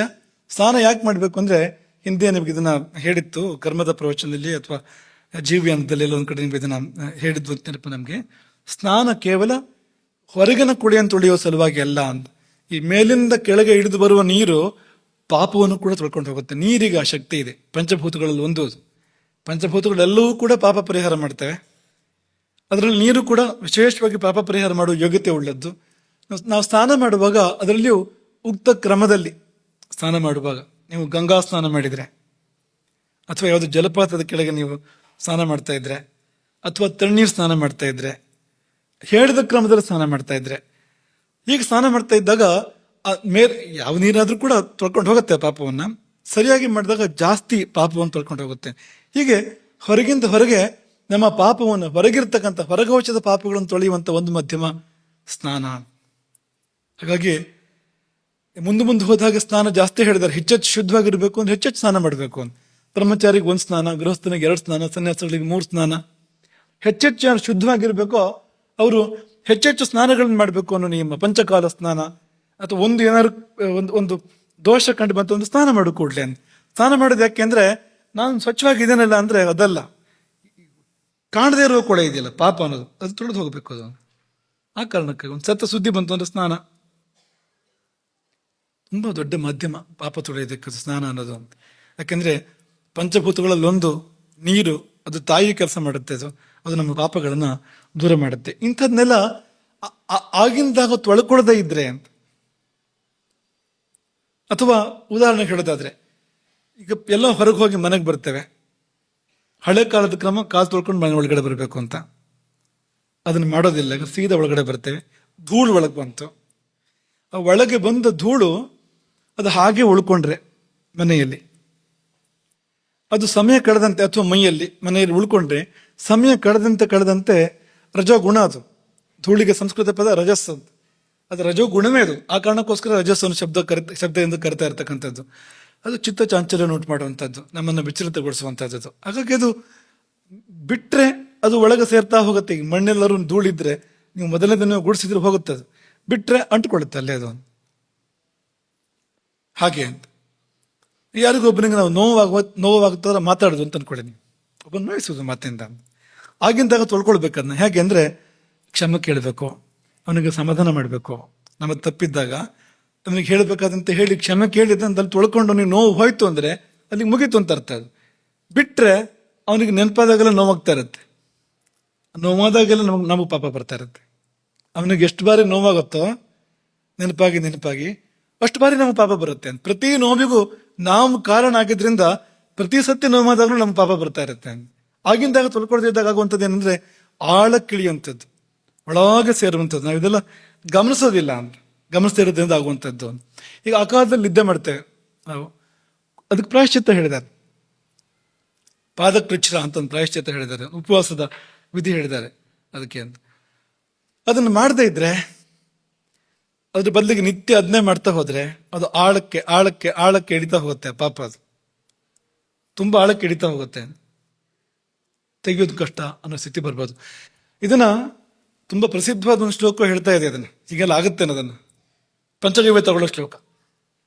ಯತ್ವಗಸ್ಥಿಗತಂ ಪಾಪಂ ದೇಹೇ ತಿಷ್ಠತಿ ಮಾಮಕೆ ಪ್ರಾಶನಂ ಪಂಚಗವ್ಯಸ್ಯ ಹೇಳಿದಾರಲ್ವಾ. ಹಾಗೆ ಎಲ್ಲಿವರೆಗೂ ಹೋಗ್ಬೋದು, ಅಸ್ಥಿಯವರೆಗೂ ಹೋಯ್ತು ಅಂತ. ತ್ವಗ್ ಅಸ್ಥಿಗತಂ, ತ್ವಕ್ಕಂದ್ರೆ ತುಂಬಾ ಹೊರಗಿದೆ, ಚರ್ಮ ಅಸ್ಥಿ ಅಂದ್ರೆ ತುಂಬಾ ಒಳಗಿದೆ. ಅಲ್ಲಿವರೆಗಿನ ಪಾಪವನ್ನು ಪಂಚಗವ್ಯ ತೆಗೆಯುತ್ತೆ, ಪಂಚಗವ್ಯ ಕಟ್ ಶಕ್ತಿ ಇದೆ. ಅಸ್ಥಿವರೆಗೆ ಹೋಗಿದ್ದನ್ನು ತೆಗೆಯುತ್ತೆ, ಮತ್ತೂ ಮುಂದಕ್ಕೆ ಹೋಗ್ಬೋದು ಪಾಪ ಅಂತ, ಪಂಚಗವ್ಯಕ್ಕಾಗೋದಿಲ್ಲ ಅದು. ಈಗ ಶುಕ್ರಧಾತುವಿಗೆ ಹೋಯ್ತು ಅಂದ್ರೆ ಸಂತಾನಕ್ಕೆ ಹೋಯ್ತು ಅಂತ ಪಂಚಗವ್ಯದಿಂದ ಶುದ್ಧಿ ಆಗೋದಿಲ್ಲ ಅದು. ಪಂಚಗವ್ಯ ವ್ಯಾಪ್ತಿ ಎಲ್ಲಿವರೆಗೆ ಅಂದ್ರೆ ಮೂಳೆವರೆಗೆ ಪಂಚಗವ್ಯ ವ್ಯಾಪ್ತಿ ಇದೆ. ಮೂಳೆಯಲ್ಲಿರೋ ಪಾಪವನ್ನು ಕೂಡ ತೆಗೆಯಬಲ್ಲದದು ಪ್ರಯೋಗ ಆದ್ರೆ, ಸರಿಯಾಗಿ ಪ್ರಯೋಗ ಆದ್ರೆ. ಅಷ್ಟು ಶಕ್ತಿ ಇದೆ ಅದಕ್ಕೆ. ಮೂಳೆವರೆಗಿನ ಪಾಪ ತೆಗೆಯೋದು ಅಂದ್ರೆ ಸಣ್ಣ ವಿಷಯ, ಸಣ್ಣ ಕೆಲಸ ಅಲ್ಲ ಅದು. ಆದ್ರೆ ಮತ್ತೂ ಆಳಕ್ಕೆ ಹೋದಾಗ ಇನ್ನೇನಾದ್ರು ಬೇಕು, ಅದಕ್ಕಿಂತ ಬಲವಾಗಿದೆ ಏನಾದ್ರು ಬೇಕಾಗತ್ತೆ. ಹೀಗೆ ಹೊರಗವಶದಲ್ಲಿದ್ದು ಪಾಪ ಒಳಗೆ ಸೇರೋದೊಂದು, ಕೆಲವು ಬಾರಿ ನೇರವಾಗಿ ಪಾಪ ಒಳಗೆ ಹೋಗೋದು ಉಂಟು. ಹೇಗೆ ಅಂದ್ರೆ ಬೇಡದೆ ಇರುತ್ತೆ ಅಂದ್ರೆ ಸೀದಾ ಒಳಗೆ ಹೋಗುತ್ತಲ್ಲ ಅದು. ಆಹಾರದ ಬಗ್ಗೆ ಯಾಕೆ ಜಾಗ್ರತೆ ಬೇಕು ಅಂದ್ರೆ, ನೀವು ಅಲ್ಲದನ್ನು ತಿಂದ್ರೆ, ನಿಷಿದ್ಧವಾದದನ್ನು ತಿಂದರೆ ನೀವು ಸೀದಾ ಒಳಗೆ ಹೋಗೋದ್ರಿಂದ ಪಾಪಕ್ಕೆ ನೇರ ಪ್ರವೇಶ. ಅದು ಕಾದು ನಿಧಾನಕ್ಕೆ ಒಳಗೆ ಹೋಗೋ ಏನು ಸಮಯ ಕೆಲಸವಿಲ್ಲ, ನೇರವಾಗಿ ಸೀದಾ ಒಳಗೆ ಹೋಗಿದ್ದು ಮಾತ್ರ ಅಲ್ಲ, ಅಲ್ಲಿಂದ ಮುಂದಕ್ಕೆ ಅಂತ ರಸ ಆಯ್ತು, ರಕ್ತ ಆಯ್ತು, ಮಾಂಸ ಆಯ್ತು, ಮೂಳೆ ಆಯ್ತು, ಮಜ್ಜೆ ಆಯ್ತು ಅನ್ನೋ ತರಹ ನಮ್ಮಲ್ಲಿ ಮತ್ತಷ್ಟು ಆಳಕ್ಕೆ ಇಳಿಯಕ್ಕೆ ಅವಕಾಶ ಇದೆ. ಅದಕ್ಕೆ ಯಾಕೆ ಆಹಾರದ ಬಗ್ಗೆ ಜಾಗ್ರತೆ ಮಾಡಬೇಕು ಅಂದ್ರೆ, ನೇರವಾಗಿ ಈಗ ಎರಡು ಶಬ್ದ ಇದೆ ಸಂಸ್ಕೃತದಲ್ಲಿ. ಪಾಪಿ ಅಂತ ಒಂದು ಶಬ್ದ ಇದೆ, ಪಾಪ ಅಂತ ಒಂದು ಶಬ್ದ ಇದೆ. ಪಾಪಂ ಬೇರೆ, ಪಾಪಂ ಅಂದ್ರೆ ಪಾಪ ಅಂತ ಅರ್ಥ ಅದಕ್ಕೆ ಕನ್ನಡದ ದುಷ್ಕರ್ಮದ ಫಲ ಪಾಪ ಅಂತ ಅರ್ಥ. ಆದ್ರೆ ಪಾಪಿ, ಪಾಪ, ಪಾಪಿ ಅಂದ್ರೇನು? ಪಾಪ ಉಳ್ಳವನು. ಪಾಪ ಅಂದ್ರೇನು? ಪಾಪವೇ ತಾನಾದವನು. ಅಂದ್ರೆ ಅವನಲ್ಲಿ ಪಾಪ ಇದೆ ಅಂದ್ರೆ ಸ್ವಲ್ಪ ಅವನು ಇನ್ನೊಂಚೂರು ಬಾಕಿ ಇದೆ, ಅವ್ನು ಪೂರ್ತಿ ಕೆಟ್ಟೋಗಿಲ್ಲ ಅದು ಅಂತ. ಸ್ವಲ್ಪ ಇವನು ಪಾಪ ಎರಡನ್ನು ಬೇರೆ ಮಾಡಿ ತೋರಿಸ್ಬೋದು, ಅವನಲ್ಲಿ ಪಾಪ ಇದೆ. ಆದ್ರೆ ಯಾವಾಗ ಮೈಯೆಲ್ಲ ಮನಸ್ಸೆಲ್ಲ ಪಾಪವೇ ಪೂರ್ತಿ, ಒಳಗೆ ಹೊರಗೆ ಪೂರ್ತಿ ಪಾಪವೇ ವ್ಯಾಪಿಸಿದೆ ಅಂತ ಆದಾಗ ಸಂಸ್ಕೃತದ ಶಬ್ದ ಪಾಪ. ರೇ ಪಾಪ ಅನ್ನೋ ಸಂಬೋಧನೆಗಳು ಸಂಸ್ಕೃತದಲ್ಲಿ. ಆ ಸಂಬೋಧನೆ ತುಂಬಾ ತೀಕ್ಷ್ಣವಾಗಿರುವಂಥದ್ದು. ಇದು ಪೂರ್ತಿ ಇದು ಒಳಗೆ ಪುಣ್ಯಾಂಶವೇ ಇಲ್ಲ ಅಂತ, ಪೂರ್ತಿ ಅದೇ ಪಾಪವೇ ಮೈ ವೆತ್ತಂತೆ, ಪಾಪವೇ ಮೂರ್ತಿ ವೆತ್ತಂತೆ. ಇದು ಎಲ್ಲಿಂದ ಆಗೋದು ಅಂದ್ರೆ ಆಹಾರದಿಂದ ಆಗೋದು. ಆಹಾರ ಕೆಟ್ಟಾಗ, ಆಹಾರ ಸರಿಯಲ್ಲದ ಆಹಾರ, ಸರಿಯಲ್ಲದ ಕಾಲದಲ್ಲಿ ತಗೊಳ್ಳುವಂಥ ಆಹಾರ, ಸರಿಯಲ್ಲದ ಪ್ರಮಾಣದಲ್ಲಿ ತಗೊಳ್ಳುವಂಥ ಆಹಾರ, ಒಳ್ಳೆ ಆಹಾರವಾದ್ರೂ ಕೂಡ ಅಪವಿತ್ರ ಆಗಿರ್ತಕ್ಕಂಥದ್ದು ಅದು, ಇಂಥದ್ದನ್ನೆಲ್ಲ ತಗೊಂಡಾಗ ಒಳಗಿಡಿದು ಅದು ನಾವೇ ಆಗತ್ತೆ. ಆಗ ನಮ್ಮನ್ನು ತುಂಬ ದೊಡ್ಡ ಪಾಪದ ಕೂಪಕ್ಕೆ ಅದು ತಳ್ಳುತ್ತೆ ಅದು. ಈಗ ಎರಡು ಬಗೆ, ಒಟ್ಟು ಹೊರಗಿನ ಪಾಪ, ಒಳಗಿನ ಪಾಪ. ಹೊರಗಿದ್ದು ಒಳಗೆ ಹೋಗೋ ಪಾಪ, ಸೀದಾ ಒಳಗೆ ಹೋಗೋ ಪಾಪ. ಈ ಮಾನಸ ಪಾಪ ಅಲ್ಲಿಂದಲೇ ಶುರು ಆಗುತ್ತದೆ. ಮಾನಸ ಪಾಪ ಅಂತಿದೆಯಲ್ಲ, ಏನೋ ಕೆಟ್ಟದನ್ನು ಯೋಚನೆ ಮಾಡೋದು ಯಾರ ಬಗ್ಗೆನೋ, ಮಾನಸ ಪಾಪ ಅಲ್ಲೇ ಪ್ರಾರಂಭ ಆಯ್ತು, ಒಳಗೆ ಪ್ರಾರಂಭ ಆಯ್ತು ಅದು ಅಂತ. ಅಂಥದ್ದೆಲ್ಲ ಇದೆ. ಈಗ ಹೊರಗಿನ ಪಾಪವನ್ನು ತೊಳ್ಕೊಳ್ಳೋದಕ್ಕೆ ಸುಲಭವಾದ ದಾರಿಗಳಿದೆ, ಸ್ನಾನ ಮೊದಲಾಗಿರ್ತಕ್ಕಂಥ ಸುಲಭವಾದ ದಾರಿಗಳಿದೆ. ಆದರೆ ಒಳಗೆ ಹೋದ ಪಾಪವನ್ನು ಏನು ಮಾಡೋದು, ಅದನ್ನ ಹೇಗೆ ಪಾಪವನ್ನು ತೆಕ್ಕೊಳ್ಳೋದು? ನಮಗೆ ಒಳಗೆ ಹೋಗೋಕ್ಕಾಗೋದಿಲ್ಲ. ಈ ಒಂದು ಕಷ್ಟ ನೋಡಿ ಅಂತ. ನಮ್ಮದೇ ಶರೀರ, ಆದ್ರೆ ನಮಗೆ ಒಳಗೆ ಹೋಗೋಕ್ಕಾಗೋದಿಲ್ವಲ್ಲ, ಆಗತ್ತಾ? ನಮ್ಮೊಳಗೆ ನಾವೇ ಹೋಗೋಕ್ಕಾಗತ್ತಾ? ಯೋಗಿ ಹೋಗ್ತಾನೆ, ಯೋಗಿ ಅಂತರ್ಮಾರ್ಗದಲ್ಲಿ, ಸುಷುಮ್ನಾ ಮಾರ್ಗದಲ್ಲಿಯೋ ಅಥವಾ ಒಳಗಿನ ಮಾರ್ಗಗಳಲ್ಲಿ ಪ್ರಯಾಣ ಮಾಡ್ತಾನೆ. ಅಂತರ್ಯಾತ್ರೆ ಅದೊಂದಿದೆ. ಅದನ್ನು ಹೊರತುಪಡಿಸಿದ್ರೆ ಮನುಷ್ಯ ತನ್ನೊಳಗೆ ತಾನು ಹೋಗೋಕ್ಕಾಗೋದಿಲ್ಲ. ಹೋಗದೇನೆ ಪಾಪನ ಪರಿಹಾರ ಮಾಡ್ಕೊಳ್ಳೋದು ಹೇಗೆ? ಒಳಗಿದೆಯಲ್ಲ ಅದು ಅಂತಂದ್ರೆ, ಯಾವುದು ಒಳಗೆ ಹೋಗುತ್ತೋ ಅದರ ಮೂಲಕ ಪರಿಹಾರ ಮಾಡೋ. ಯಾವ್ದು ಒಳಗೆ ಹೋಗುತ್ತೆ ಅಂದ್ರೆ ಎರಡು ಸಂಗತಿಗಳು ನೀವು ಸುಲಭವಾಗಿ ಗೊತ್ತಾಗತ್ತಾರೆ ಹೇಳ್ಬೋದು. ಒಂದು ಆಹಾರ, ಅದು ಒಳಗೆ ಹೋಗುತ್ತೆ ನೋಡಿ, ಅದು ಅದರ ಮೂಲಕ ಪಾಪ ತೆಗಿಯೋಕೆ ಸಾಧ್ಯ ಇದೆ, ಪಾಪ ಚಿಕಿತ್ಸೆ ಮಾಡೋಕೆ ಸಾಧ್ಯ ಇದೆ ಅದರ ಮೂಲಕ ಅಂತ. ಅದೊಂದು. ಇನ್ನೊಂದು ಶ್ವಾಸ ಒಳಗೆ ಹೋಗುತ್ತೆ ಅಲ್ವಾ, ಒಳಗೆ ಹೋಗುತ್ತೆ ಹೊರಗೆ ಬರುತ್ತೆ, ಒಳಗೆ ಹೋಗುತ್ತೆ ಹೊರಗೆ ಬರುತ್ತೆ ಶ್ವಾಸ, ಅದ್ರ ಒಳಗೆ ಹೋಗ್ತಾ ಇರುತ್ತೆ ಅಲ್ವಾ, ಶ್ವಾಸದ ಮೂಲಕನೂ ತೆಗಿಬೋದು. ಅದಕ್ಕೇನು ಹೆಸರು? ಪ್ರಾಣಾಯಾಮ ಅಂತ ಹೆಸರು ಅದಕ್ಕೆ. ಪ್ರಾಣಾಯಾಮ ಪಾಪ ಪರಿಹಾರಕ. ಈಗ ಉದಾಹರಣೆಗೆ ಸನ್ಯಾಸಿಗಳಿಗೆ ಏನಾದ್ರು ಒಂದು ಹೆಚ್ಚು ಕಡಿಮೆ ಆಯ್ತು ಅಂದ್ರೆ ಇಂತಿಷ್ಟು ಪ್ರಾಣಾಯಾಮ ಮಾಡು ಅಂತ ಹೇಳ್ತಾರೆ. 300 ಪ್ರಾಣಾಯಾಮ ಮಾಡು, 15 ಪ್ರಾಣಾಯಾಮ ಮಾಡು, 24 ಪ್ರಾಣಾಯಾಮ ಮಾಡು. ಅಂದ್ರೆ ಪ್ರಾಣಾಯಾಮ ಅದಕ್ಕೆ ಆ ಶಕ್ತಿ ಇದೆ. ಏನಾದರೂ ವ್ಯತ್ಯಾಸ ಆದರೆ ಅದನ್ನು ಸರಿಪಡಿಸುತ್ತೆ, ಪಾಪವನ್ನು ಪರಿಹಾರ ಮಾಡುತ್ತೆ. ಆ ಶಕ್ತಿ ಇದೆ ಪ್ರಾಣಾಯಾಮಕ್ಕೆ. ಅದೇ ತರಹ ಇನ್ನೊಂದು ಆಹಾರ. ಪ್ರಾಣಾಯಾಮ ಎಲ್ಲರಿಗೂ ಮಾಡೋಕ್ಕೆ ಸಾಧ್ಯ ಇಲ್ಲ, ಯಾಕೆಂದರೆ ಅದೊಂದು ವಿದ್ಯೆ. ಆ ವಿದ್ಯೆಯಲ್ಲಿ ನಾವು ಪರಿಣಿತಿ ಪಡಿಬೇಕು ಅಂದರೆ ತುಂಬ ಕೆಲಸ ಇದೆ, ಮತ್ತು ಎಲ್ಲರೂ ಮಾಡಬಾರ್ದು ಅದನ್ನು. ಪ್ರಾಣಾಯಾಮಕ್ಕೆ ಯಾರು ಅಧಿಕಾರಿಗಳು, ಯಾರು ಅಧಿಕಾರಿಗಳಲ್ಲ ಅಂತ ಹೇಳಿದ್ದಾರೆ. ಮಾಡಬಾರ್ದು ಅಂದರೆ ತೊಂದರೆ ಆಗುತ್ತೆ ಅವ್ರಿಗೆ ಹಾದಿ ಹಿಡಿಸೋದಿಲ್ಲ, ಹೊಂದೋದಿಲ್ಲ ಅಂತ ವಿಭಾಗ ಮಾಡಿ ಇಂಥ ಒಂದು ವರ್ಗ ಪ್ರಾಣಾಯಾಮ ಮಾಡೋದು ಬೇಡ ಅಂತ ಶಾಸ್ತ್ರ ಹೇಳುತ್ತೆ. ಯಾಕೆಂದರೆ ಅವ್ರಿಗೆ ತೊಂದರೆ ಆಗುತ್ತೆ, ಅದು ಅವ್ರಿಗೆ ಅನುಕೂಲ ಆಗೋದಿಲ್ಲ. ಅವ್ರು ಬೇಕಾದ್ರೆ ಶ್ವಾಸದ ವ್ಯಾಯಾಮ ಥರ ಮಾಡ್ಬೋದು, ಬ್ರೀದಿಂಗ್ ಎಕ್ಸರ್ಸೈಸ್ ಅಂತ ಹೇಳ್ತಾರಲ್ಲ, ಅಂಥದನ್ನ ಮಾಡ್ತಾರೆ. ಪ್ರಾಣಾಯಾಮ ಅಂತಲೇ ಮಾಡಿದರೆ, ಪ್ರಾಣಾಯಾಮ ಹೇಗೆ ಮಾಡಬೇಕು ಹಾಗೆ ಮಾಡಿದರೆ ಒಳ್ಳೇದಾಗೋದ್ರ ಬದಲಿಗೆ ತೊಂದರೆ ಆಗುತ್ತೆ ಅವರಿಗೆ. ಹಾಗಾಗಿ ಎಲ್ಲರೂ ಮಾಡೋಕ್ಕೆ ಸಾಧ್ಯ ಇಲ್ಲ ಪ್ರಾಣಾಯಾಮವನ್ನು, ಎಲ್ರಿಗೂ ಒಲಿದು ಬರೋದಿಲ್ಲ. ಅದು ಏನು ಮಾಡೋದು ಅಂದರೆ ಇದರ ಮೂಲಕ ಪರಿಹಾರ ಮಾಡಿಕೊಳ್ಳಿ. ಆಹಾರ ಎಲ್ಲರೂ ಬಳಸುವಂಥದ್ದು, ಎಲ್ಲ ಜನ, ಜಾತಿ, ವರ್ಗ, ವಯಸ್ಸು, ಲಿಂಗ, ಪಾಪಿ, ಪುಣ್ಯಾತ್ಮ ಎಲ್ಲರೂ ಬಳಸುವಂಥದ್ದು ಆಹಾರ ಇದು. ಇದರ ಮೂಲಕವಾಗಿ ನೀವು ಅದನ್ನು ಸರಿ ಮಾಡ್ಕೊಳ್ಳೋಕ್ಕೆ ಸಾಧ್ಯ ಇದೆ, ಸರ್ವರಿಗೂ ಲಭ್ಯವಾಗುವ ಸಾಧನ ಎಂಬುದಾಗಿ ಅದನ್ನು ಎತ್ತಿ ಹೇಳಿದ್ರು. ಹಾಗಾಗಿ ಯೋಗಶಾಸ್ತ್ರ ಈ ಒಂದು ದಾರಿಯನ್ನು ಕೊಡ್ತು. ಯಾವ ದಾರಿಯನ್ನು? ಭೋಜನವೇ ತಪಸ್ಸಾಗುವ ದಾರಿಯನ್ನು ಕೊಡ್ತು. ಅದು ಹೇಗೆ ಅಂದರೆ ಹಿತ ಮಿತ ಮೇಧ್ಯಾಸನಂ ತಪಃ. ಹಿತ ಮಿತ ಮೇಧ್ಯಾಸನ. ಅಶನ ಅಂತಂದ್ರೆ ಆಹಾರ ಅಂತ ಅರ್ಥ. ಅದಕ್ಕೆ ಆಹಾರವು ಹಿತ ಮಿತ ಮೇಧ್ಯ ಆಗಬೇಕು. ಏನಪ್ಪ ಅದನ್ನು ಸಂಕ್ಷೇಪ ನೋಡೋಣ. ಮೊದಲು ಏನು ಮಾಡುತ್ತೆ ನೋಡೋಣ. ಹಿತ ಮಿತ ಆದಾಗ ಆಹಾರ ಹೊಸ ಪಾಪ ಬಂದು ಸೇರಿದ್ರೆ ಅಂತ ನೋಡ್ಕೊಳುತ್ತೆ. ಅದು ಇಲ್ಲೇ ಇದ್ರೆ ಅದೇ ಕೆಲಸ ಆಗತ್ತಲ್ಲ. ನೀವು ಈ ಕಡೆಯಿಂದ ಪಾಪ ಪರಿಹಾರ ಮಾಡ್ತಿರೋದು, ಆ ಕಡೆಯಿಂದ ಬಂದು ಸೇರ್ತಾ ಇರೋದು, ಮುಕ್ತಾಯವೇ ಇಲ್ಲ ಅದಕ್ಕೆ. ಹಾಗಾಗಿ ನೀವು ನಿಷ್ಪಾಪರಾಗಬೇಕು ಅಂತಂದ್ರೆ ಮೊದಲು ಅದು ಬರೋ ದಾರಿಯನ್ನು ಕಟ್ಟಬೇಕು. ಎಲ್ಲಿಂದ ಬರ್ತಾ ಇದೆ ಪಾಪ ಅದನ್ನು ತಡಿಬೇಕು. ಆಹಾರದ ಮೂಲಕವಾಗಿ ಪ್ರಧಾನವಾಗಿ ಪಾಪ ಬಂದು ಸೇರ್ತಾ ಇರುವಂಥದ್ದು. ಪಾಪದ ದಾರಿಗಳಲ್ಲಿ ತುಂಬ ಮುಖ್ಯವಾದ ಯಾವುದು ಅಂದರೆ ಆಹಾರವೇ ಅಂತ. ಅದ್ರ ಮೂಲಕವೇ ಬರ್ತಾ ಇದೆ ಅದು. ಇನ್ನೂ ಬೇರೆ ಬೇರೆ ಇದೆ, ಆಹಾರ ಪ್ರಧಾನವಾಗಿರುವಂಥದ್ದು. ಹಾಗಾಗಿ ಹೊರಗಿನಿಂದ ಒಳಗೆ ಪಾಪ ಬರದಂತೆ ಈ ಹಿತಮಿತ ಆಹಾರ ತಡೆಗಟ್ಬಿಡುತ್ತೆ. ಅಂದರೆ ತಗೊಳ್ಬೇಕಾದನ್ನು ತಗೊಂಡ್ರೆ, ತಗೊಳ್ಳೋ ಪ್ರಮಾಣದಲ್ಲಿ ತಗೊಂಡ್ರೆ ಅಲ್ಲಿಗೆ ಒಂದು ಹಂತ ಸಮಸ್ಯೆ ಪರಿಹಾರ. ಇದೇನಂತ ನೋಡೋಣ ಮುಂದಕ್ಕೆ. ಮೇಧ್ಯವಾದ ಆಹಾರ, ಮೂರನೇದು ಇದೆಯಲ್ಲ ಮೇಧ್ಯ ಅಂತ, ಅದು ಒಳಗಿರೋದನ್ನು ಪರಿಹಾರ ಮಾಡುತ್ತೆ. ಮೇಧ್ಯವಾದ ಆಹಾರ ಹಳೆಯ, ಈಗಾಗಲೇ ಬಂದು ಸೇರಿರುವ, ಬೀಡು ಬಿಟ್ಟಿರುವ, ಬೇರು ಬಿಟ್ಟಿರುವ, ಆಳಕ್ಕೆ ಹೋಗಿರುವ ಪಾಪಗಳನ್ನು ಪರಿಹಾರ ಮಾಡಬಲ್ಲದು, ಮಾಡೋ ಶಕ್ತಿ ಇದೆ ಅದಕ್ಕೆ. ಹೀಗೆ ಒಂದನೇದು ಹಿತಮಿತ ಆಹಾರಗಳು ಹೊಸ ಪಾಪ ಒಳಗೆ ಬರದಿರುವಂತೆ ನೋಡ್ಕೊಳ್ಳುವಂಥದ್ದು ಆಹಾರದ ಮೂಲಕವಾಗಿ. ಎರಡನೇದು ಮೇಧ್ಯ ಅನ್ನೋದು ಇರೋ ಪಾಪವನ್ನು, ಒಳಗಿರೋ ಪಾಪವನ್ನು ಪರಿಹಾರ ಮಾಡುವಂಥದ್ದು. ಮೂರನೇದು ಅಗ್ನಿ ಜಾಗರಣ. ಮೂರು ರೀತಿಯಲ್ಲಿ ಸದಾಹಾರ ಕೆಲಸ ಮಾಡುತ್ತೆ. ಸರಿಯಾದ ಆಹಾರ ಕ್ರಮ ಮೂರು ತರಹದಲ್ಲಿ ಕೆಲಸ ಮಾಡುತ್ತೆ. ಮೂರನೇದೇನು ಅಂದರೆ ಅಗ್ನಿ ಜಾಗರಣ. ಈಗ ಒಳಗೆ ಅಗ್ನಿ ಇದೆ ಅಂತ ನಾವು ಇವಾಗಲೇ ಮಾತಾಡಿದ್ವು ಅಲ್ವಾ. ನಾಭಿಸ್ಥಾನದಲ್ಲಿ, ನಾಭಿಯ ಪರಿಸರದಲ್ಲಿ ಅಗ್ನಿ ಇದೆ. ಅದನ್ನು ಕೋಷ್ಠಾಗ್ನಿ ಅಂತ ಕರೀತಾರೆ, ವೈಶ್ವಾನರ ಅಂತ ಕರೀತಾರೆ, ಜಾಠರಾಗ್ನಿ ಅಂತ ಕರೀತಾರೆ, ಹೀಗೆಲ್ಲ ಕರೀತಾರೆ. ಅದು ಆ ಅಗ್ನಿ, ಅದೊಂದು ಶಕ್ತಿ. ಅದು ಬೆಂಕಿ ಉರಿತಾ ಇದೆ ಅನ್ನೋ ಥರ ತಿಳ್ಕೊಬೇಡಿ. ಮತ್ತೆ ಯಾಕೆ ಜಠರ ಎಲ್ಲ ಸುಟ್ಟೋಗಿಲ್ಲ ಅಂತ ಆ ಥರ ತಗೋಬೇಡಿ. ಅದನ್ನು ಆ ತರಹ ಅಲ್ಲ, ಶಕ್ತಿ ಅದೊಂದು. ಅದು ಪಿತ್ತವಾಗಿ ಕೆಲಸ ಮಾಡುತ್ತೆ. ಪಿತ್ತ ದ್ರವ ಅಥವಾ ಪಿತ್ತ ಏನಿದೆ ಇದರದ್ದೇ ಒಂದು ರೂಪ, ಅಗ್ನಿಯದ್ದೇ ಪ್ರಕಟ ರೂಪ ಅದು. ಆ ಪಿತ್ತವೇ ಈ ಆಹಾರವನ್ನು ಜೀರ್ಣ ಮಾಡುವಂಥದ್ದು. ಅದರದ್ದೇ ಅಂಶಗಳು ಎಲ್ಲವೂ ಕೂಡ. ಹೀಗಾಗಿ ಈ ಅಗ್ನಿ, ಅದು ಎದ್ದರೆ ಅಗ್ನಿ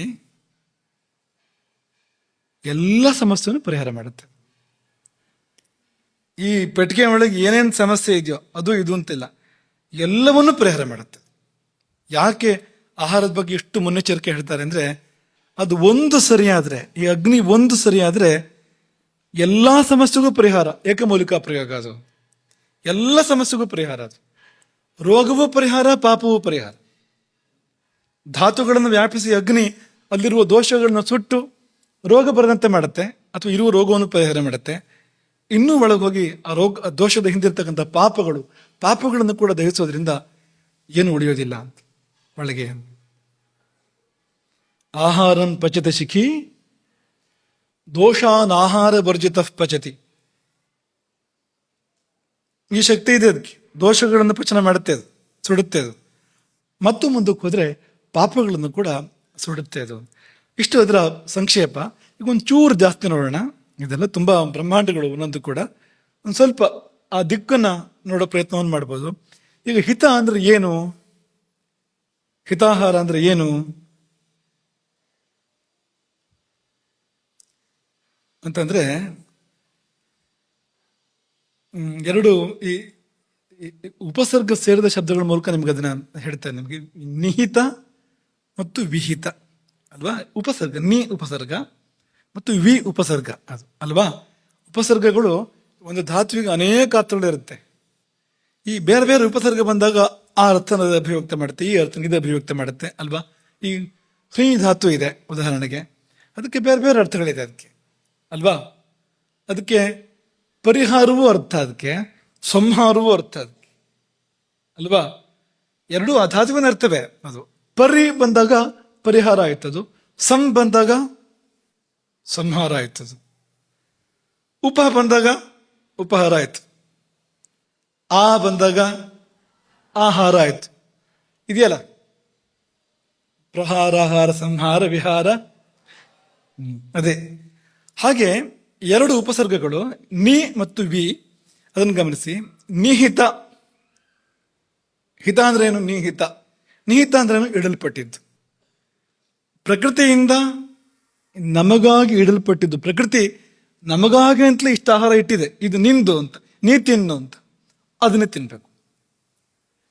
ತಾಯಿ ಜಗಜ್ಜನನಿ ಪ್ರಕೃತಿ ಅಂದರೆ ಅದು ಯಾರನ್ನೂ ಅದು ಉಪವಾಸ ಬಿಡೋಕೆ ಬಿಡೋದಿಲ್ಲ. ಅದು ಎಲ್ರಿಗೂ ಬೇಕಾದ ಆಹಾರನ ಇಟ್ಟಿದೆ. ಅದು ಎಷ್ಟು ಥರದ ಜೀವ ಜಂತುಗಳಿದೆ, ಆ ಎಲ್ರಿಗೂ ಏನು ಬೇಕೋ ಅದನ್ನು ಪ್ರಕೃತಿ ಇಟ್ಟೇ ಬಿಟ್ಟಿದೆ. ಇಡದೆ ಭೂಮಿಗೆ ನಾವು ಬಂದಿಲ್ಲ ಯಾರು ಕೂಡ ಅಂತ. ಹಾಗಾಗಿ ನಮಗಾಗಿ ಪ್ರಕೃತಿ ಇಟ್ಟಿರುವಂಥ ಆಹಾರ ಯಾವುದಿದೆ? ಅದೇ ಹಿತ ಅಂದ್ರೆ. ನಿಹಿತವೇ ಹಿತ. ಈಗ ನಿಮ್ಮ ಪ್ರಶ್ನೆ, ಅದು ನಮಗೆ ಗೊತ್ತಾಗೋದು ಹೇಗೆ? ಯಾವುದು ನಮಗಾಗಿ ಪ್ರಕೃತಿ ಇಟ್ಟಿರೋದು ಯಾವುದು, ನಮ್ಮ ಪಾಲಿಂದ ಯಾವುದು ಅಂತ ನಮಗೆ ಗೊತ್ತಾಗೋದು ಹೇಗೆ ಅಂದ್ರೆ ವಿಹಿತ. ಆ ಶಬ್ದ ತಗೊಳ್ಳಿ. ಶಾಸ್ತ್ರಗಳು ವಿಹಿತ ಮಾಡ್ತವೆ ಅಂತ, ಇದನ್ನ ಇಂಥವ್ರು ಸೇವಿಸಬೇಕು ಸೇವಿಸಬಾರ್ದು. ಪ್ರಕೃತಿಯಿಂದ ನಿಹಿತ, ಶಾಸ್ತ್ರಗಳಿಂದ ವಿಹಿತ. ನಮಗೆ ಸಹಾಯ ಮಾಡಿವೆ ಶಾಸ್ತ್ರಗಳು. ನೀನು ಸಣ್ಣವನೋ ದೊಡ್ಡವನೋ, ನೀನು ಪುರುಷನೋ ಮಹಿಳೆಯೋ, ನೀನು ರೋಗಿಷ್ಠನೋ ಆರೋಗ್ಯವಂತನೋ, ನೀನು ವಾತ ಪ್ರಕೃತಿಯವನೋ ಪಿತ್ತ ಪ್ರಕೃತಿಯವನೋ ಕಫ ಪ್ರಕೃತಿಯವನೋ ಮಿಶ್ರ ಪ್ರಕೃತಿಯವನೋ, ನಿನ್ನ ಕುಲ ಪರಂಪರೆ ಯಾವುದು? ಸಾತ್ವಿಕ ಪರಂಪರೆಯಿಂದ ಬಂದವನೋ, ರಾಜಸ ಪರಂಪರೆಯಿಂದ ಬಂದವನೋ, ತಾಮಸ ಪರಂಪರೆಯಿಂದ ಬಂದವನೋ, ಕುಲದ ಹಿನ್ನೆಲೆ ಯಾವುದು? ಇದಿಷ್ಟನ್ನು ಗಮನಿಸಿ ನಿನಗಿದು ಒಳ್ಳೆಯದು, ಬೇಕಾದ ಎಲ್ಲ ಆಲೋಚನೆಗಳನ್ನು ಮಾಡಿ, ಶೋಧನೆ ಸಂಶೋಧನೆ ಎಲ್ಲವನ್ನು ಮಾಡಿ, ಯಾರಿಗೆ ಯಾವುದು ಬೇಕಾಗಿದ್ದು ಸಲ್ಲುವಂಥದ್ದು ಅನ್ನೋದನ್ನು ಶಾಸ್ತ್ರಗಳು ನಿರೂಪಣೆ ಮಾಡೋದು. ಮುಖ್ಯವಾಗಿ ಈ ಆಯುರ್ವೇದ ಶಾಸ್ತ್ರ ಮತ್ತು ಧರ್ಮಶಾಸ್ತ್ರ ಅದರ ಜೊತೆಯಲ್ಲಿ ಇವು ನಿರೂಪಣೆ ಮಾಡಿವೆ. ಅದು ವಿಹಿತ. ಹಾಗಾಗಿ ಪ್ರಕೃತಿಯಿಂದ ನಮಗಾಗಿ ನಿಹಿತ, ಪ್ರಕೃತಿ ಇಟ್ಟಿದ್ದಾಳೆ, ಶಾಸ್ತ್ರಗಳು ಬಂದು ತೋರಿಸ್ಕೊಡುತ್ತೆ, ಓ ಇದು ನಿಂದು ಅಂತ, ಅದು ವಿಹಿತ ಅಂತ. ಇದೇ ಹಿತ ಅಂದ್ರೆ, ಬೇರೆ ಏನು ಅಲ್ಲ. ದೇಹ ಮನಸ್ಸಿಗೆ ಹಿತವಾಗಿರಬೇಕು, ಅದು ಅನುಕೂಲವಾಗಿರಬೇಕು. ಮತ್ತೆ ವರ್ಣ, ಆಶ್ರಮ, ವಯಸ್ಸು, ಪ್ರಕೃತಿ ಇದೆಲ್ಲವನ್ನು ನೋಡಿ ನಿರ್ಣಯ ಮಾಡಬೇಕು ಹಿತ ಯಾವುದು ಅಂತ ಅನ್ನೋದು. ನೋಡ್ಕೋಬೇಕು ನಾವು ಅಂತ ನೋಡಿ ನಾವು ತೀರ್ಮಾನ ಮಾಡ್ಕೋಬೇಕು. ಶಾಸ್ತ್ರದ ಬೆಳಕಿನಲ್ಲಿ ತೀರ್ಮಾನ ಮಾಡ್ಕೊಳ್ಬೇಕು. ಅದು ಹಿತ ಅಂತ. ಮತ್ತೆ ಇನ್ನೂ ಬೇಕಾದ ಬೇರೆ ಬೇರೆ ಸಂಗತಿಗಳಿರ್ತವೆ ಅದಕ್ಕೆ. ಉದಾಹರಣೆಗೆ ರಾತ್ರಿ 2 ಗಂಟೆಗೆ ಅಲ್ವಾ ಹಾಲು ಕುಡಿಬೇಕು ಅಂತ ಅನಿಸ್ತು ನಮಗೆ. ಹಾಲು ಒಳ್ಳೆಯದೇ, ಹಾಲು ಹಿತವೇ, ಒಳ್ಳೆ ಊಟ ಮಾಡೋಣ ಅಂತ ಅನಿಸ್ತು. ಅಕ್ಕಿ ಹಿತವೇ, ಅಕ್ಕಿ ಅಹಿತ ಅಂತ ಹೇಳಿಲ್ಲ ಎಲ್ಲೋ. ಆ ಕಾಲ ಹಿತ ಅಲ್ಲ ಅದು. ಬಾಯಾರಿಕೆ ಆದ್ರೆ ನೀರು ಕುಡಿಬೋದು. 2 ಗಂಟೆಗೆ ಎಚ್ಚರ ಆದಾಗ, 3 ಗಂಟೆಗೆ ಎಚ್ಚರ ಆದರೆ, 2 ಗಂಟೆಗೆ ಎಚ್ಚರ ಆದರೆ, ಬಾಯಾರಿಕೆ ಆದರೆ ಹಾಗೆ ಅಲ್ಲ. ಕೆಲವರಿಗೆ ಎಚ್ಚರ ಆದ ಕೂಡ ನೀರು ಕುಡಿಯೋ ಅಭ್ಯಾಸ ಇರುತ್ತೆ, ಹಾಗಲ್ಲ. ಬಾಯಾರಿಕೆ ಆದರೆ ನೀರು ಕುಡಿಬೋದು, ಆದರೆ ಅಡುಗೆ ಮನೆಗೆ ಹೋಗ್ಬಾರ್ದು. ಅದೇ ನೀರು ಕುಡಿಯೋಕೆ ಹೋಗ್ಬೋದು ಅಡುಗೆ ಮನೆಗೆ, ಬೆಕ್ಕು ಬಂದಿದೆ ನೋಡೋಕೆ ಹೋಗ್ಬೋದು ಅಡುಗೆ ಮನೆಗೆ, ಆದರೆ ಮುಚ್ಚಿಟ್ಟಿದ್ದು ಯಾವುದಿದೆ ಅಂತ ನೋಡೋಕೆ ಹೋಗ್ಬಾರ್ದು ಆ ಹೊತ್ತಿನಲ್ಲಿ. ಕೆಲವರಿಗೆ ಅದೊಂದು ಚಪಲ ಇರುತ್ತೆ, ಅಷ್ಟೊತ್ತಿಗೆ ಎದ್ಕೊಂಡು ಹೊಸ ಹೋಗ್ಬಿಡುತ್ತೆ ಅವ್ರಿಗೆ ಇದಕ್ಕಿದ್ದಾಗೆ. ಹೋಗಿ ಬಾರಿಸೋದು ಅವಾಗ 3 ಗಂಟೆ ಹೊತ್ತಿಗೆ 4 ಗಂಟೆ ಹೊತ್ತಿಗೆ. ಕಾಲದ ದೃಷ್ಟಿಯಿಂದ ಹಿತ ಅಲ್ಲ ಅದು ಅಂತ. ಇನ್ನು ಸರಿಯಾದ ಕಾಲವೇ, ಊಟ ಮಾಡೋ ಕಾಲವೇ, ಆದ್ರೆ ಜೀರ್ಣ ಆಗಿಲ್ಲ, ಮೊದಲೇ ಹಿಂದಿನ ಊಟ ಜೀರ್ಣ ಆಗಿಲ್ಲ, ಹಾಗೇ ಇದೆ ಇನ್ನು ಹೊಟ್ಟೆ ಇರೋದು, ಅದೇ ತೇಗ್ ಬರ್ತಾ ಇದೆ, ಹಿತ ಅಲ್ಲ. ಊಟ ಮಾಡಬೇಡ, ಬಿಟ್ಬಿಡು ಆ ಸಮಯದಲ್ಲಿ. ಇದೆಲ್ಲ ನೋಡ್ಕೋಬೇಕು ಅಂತ. ಕಾಲಕ್ಕೆ ಹಿತವಾ, ಜೀರ್ಣ ಆಗಿದೆಯಾ, ಜೀರ್ಣದ ದೃಷ್ಟಿಯಿಂದ ಹಿತವಾ, ಪ್ರಕೃತಿಗೆ ಹಿತವಾ, ಇದೆಲ್ಲವನ್ನು ನೋಡ್ಕೋಬೇಕು. ನಮಗೆ ಯಾವುದು ಹಿತವೋ ಅದು ಚಿಕ್ಕ ಮಗುವಿಗೆ ಹಿತ ಅಲ್ಲ, ಅದು ಕಿಚ್ಚಾಗ್ಬೋದು. ನಮಗೆ ಕೂಡ ಔಷಧದ ಪ್ರಮಾಣ ಚಿಕ್ಕ ಮಕ್ಕಳಿಗೆ ಸಲ್ಲೋದಿಲ್ಲ ನೋಡಿ ಅಂತ ರಾಮಭದ್ರಾಚಾರ್ಯರು ಒಂದು ಕಥೆಯನ್ನು ಉದಾಹರಣೆ ಕೊಡ್ತಾ ಇದ್ರು. ಒಂದು ಕುರುಡನ ಹೆಂಡತಿ, ಒಂದು ಮಗು, ಚಿಕ್ಕ ಮಗು, ಅದಕ್ಕೆ ಆ ಮಗು ಸತ್ತೋಯ್ತು. ಹೇಗೆ ಅಂದರೆ ಹಾಲು ಕುಡಿಸಿದ್ದು ಅದು ಗಂಟ್ಲಿಗೆ ಸಿಕ್ಕಿ, ತೆರೆ ಸಿಕ್ಕೋದು ಅಂತ ಹೇಳ್ತಾರಲ್ಲ, ಗಂಟ್ಲಿಗೆ ಸಿಕ್ಕಿ ಅದು ಅನ್ನನಾಳದಲ್ಲಿ ಹೋಗ್ಬೇಕಾಗಿರೋದು ಶ್ವಾಸನಾಳದಲ್ಲಿ ಹೋಗಿ ಮಗು ಸತ್ತೋಯ್ತು. ಹೆಂಡತಿ ಗಂಡನಿಗೆ ಹೇಳಿದ್ಲು ಮಗು ಸತ್ತೋಯ್ತು ಅಂತ. ಹ್ಯಾಕೆ ಸತ್ತೋಯ್ತು ಅಂತ ಕೇಳಿದ ಗಂಡ, ಅದು ಹಾಲು ಕುಡಿಸುವಾಗ ತೆರೆ ಸಿಕ್ಕಿ ಗಂಟ್ಲಿಗೆ ಸಿಕ್ಕಿ ಸತ್ತೋಯ್ತು ಅಂತ. ಅವನಿಗದು ಕಲ್ಪನೆ, ಹಾಲು ಅಂದ್ರೆ ಏನು ಅಂತ ಕೇಳಿದ. ಅವಳಿಗೆ ಹೇಗೆ ಹೇಳಬೇಕು ಗೊತ್ತಾಗಲಿಲ್ಲ. ಹಾಲು ಅಂದ್ರೆ ಬಿಳಿ ಅಂತ ಹೇಳಿದ್ಲು ಅವಳು. ತಂದು ಕುಡಿಸ್ಬೋದಾಗಿತ್ತು ಅವನಿಗೆ, ಅಥವಾ ಕೈಲಿ ಮುಟ್ಸ್ಬೋದಾಗಿತ್ತು, ಅದು ಬಿಟ್ಟು ಬಿಳಿ ಅಂತಂದ್ಲು. ಹಾಲು ಹೇಗಿರುತ್ತೆ ಅಂದ್ರೆ ಬಿಳಿ ಅಂತ ಉತ್ತರ ಬಂತಾರೆ. ಬಿಳಿ ಹೇಗಿರುತ್ತೆ ಅಂತ ಕೇಳಿದ ಅವನು, ಅದು ಕೊಕ್ರೆ ತರ ಇರುತ್ತೆ ಅಂತ ಹೇಳಿದ್ಲು ಅವಳು. ನೋಡಿ, ಹಾಲು ಹೇಗಿರುತ್ತೆ ಅಂದ್ರೆ ಬಿಳಿ ಅಂತ ಉತ್ತರ, ಬಿಳಿ ಹೇಗಿರುತ್ತೆ ಅಂದ್ರೆ ಕೊಕ್ರೆ ತರ, ಕೊಕ್ರೆ ಹೇಗಿರುತ್ತೆ ಅಂತ ಕೇಳ್ದ ಅವನು. ಮತ್ತೆ ಅವಳಿಗೆ ಏನು ಹೇಳ್ಬೇಕೋ ಗೊತ್ತಾಗಲಿಲ್ಲ. ಕೈನ ಹೀಗೆ ಮಾಡಿ ತೋರಿಸಿಲ್ಲ ಅಂತ ಅವಳು, ಕೊಕ್ರೆ ಹೀಗಿರುತ್ತೆ ಅಂತ. ಅವನು ಹೀಗೆ ಮುಟ್ಟಿ ನೋಡಿದವನು, ಇಂಥ ಹಾಲನ್ನ ಮಗುವಿನ ಗಂಟ್ಲಿಗೆ ಹಾಕಿದ್ರೆ ಅದು ಸತ್ತೋಗದೆ ಇರುತ್ತೆ ಅದು ಅಂತ ಕೇಳಿದ್ನಂತ. ಹೀಗಿದೆ, ಇಷ್ಟು ಉದ್ದ ಇದೆ, ಚೂಪಿದೆ ಬೇರೆ, ಮತ್ತೆ ಇದನ್ನ ಮಗುವಿನ ಗಂಟ್ಲಿಗೆ ಹಾಕೋದಾ ಅಂತ. ಹಾಗೆ ಮಾತಿಗೆ ಹೇಳಿದ್ವ ನಿಮ್ಗೆ ಅದನ್ನ. ಮಗು ಅಂದ್ರೆ ಬೇರೆ, ದೊಡ್ಡವರು ಅಂದ್ರೆ ಬೇರೆ ಅನ್ನೋದಕ್ಕೆ ಆ ಕುರುಡನ ವ್ಯಾಖ್ಯಾನ, ಆ ಥರ ಹೋಗಬೇಡಿ, ಹಾಗಲ್ಲ ಅದು.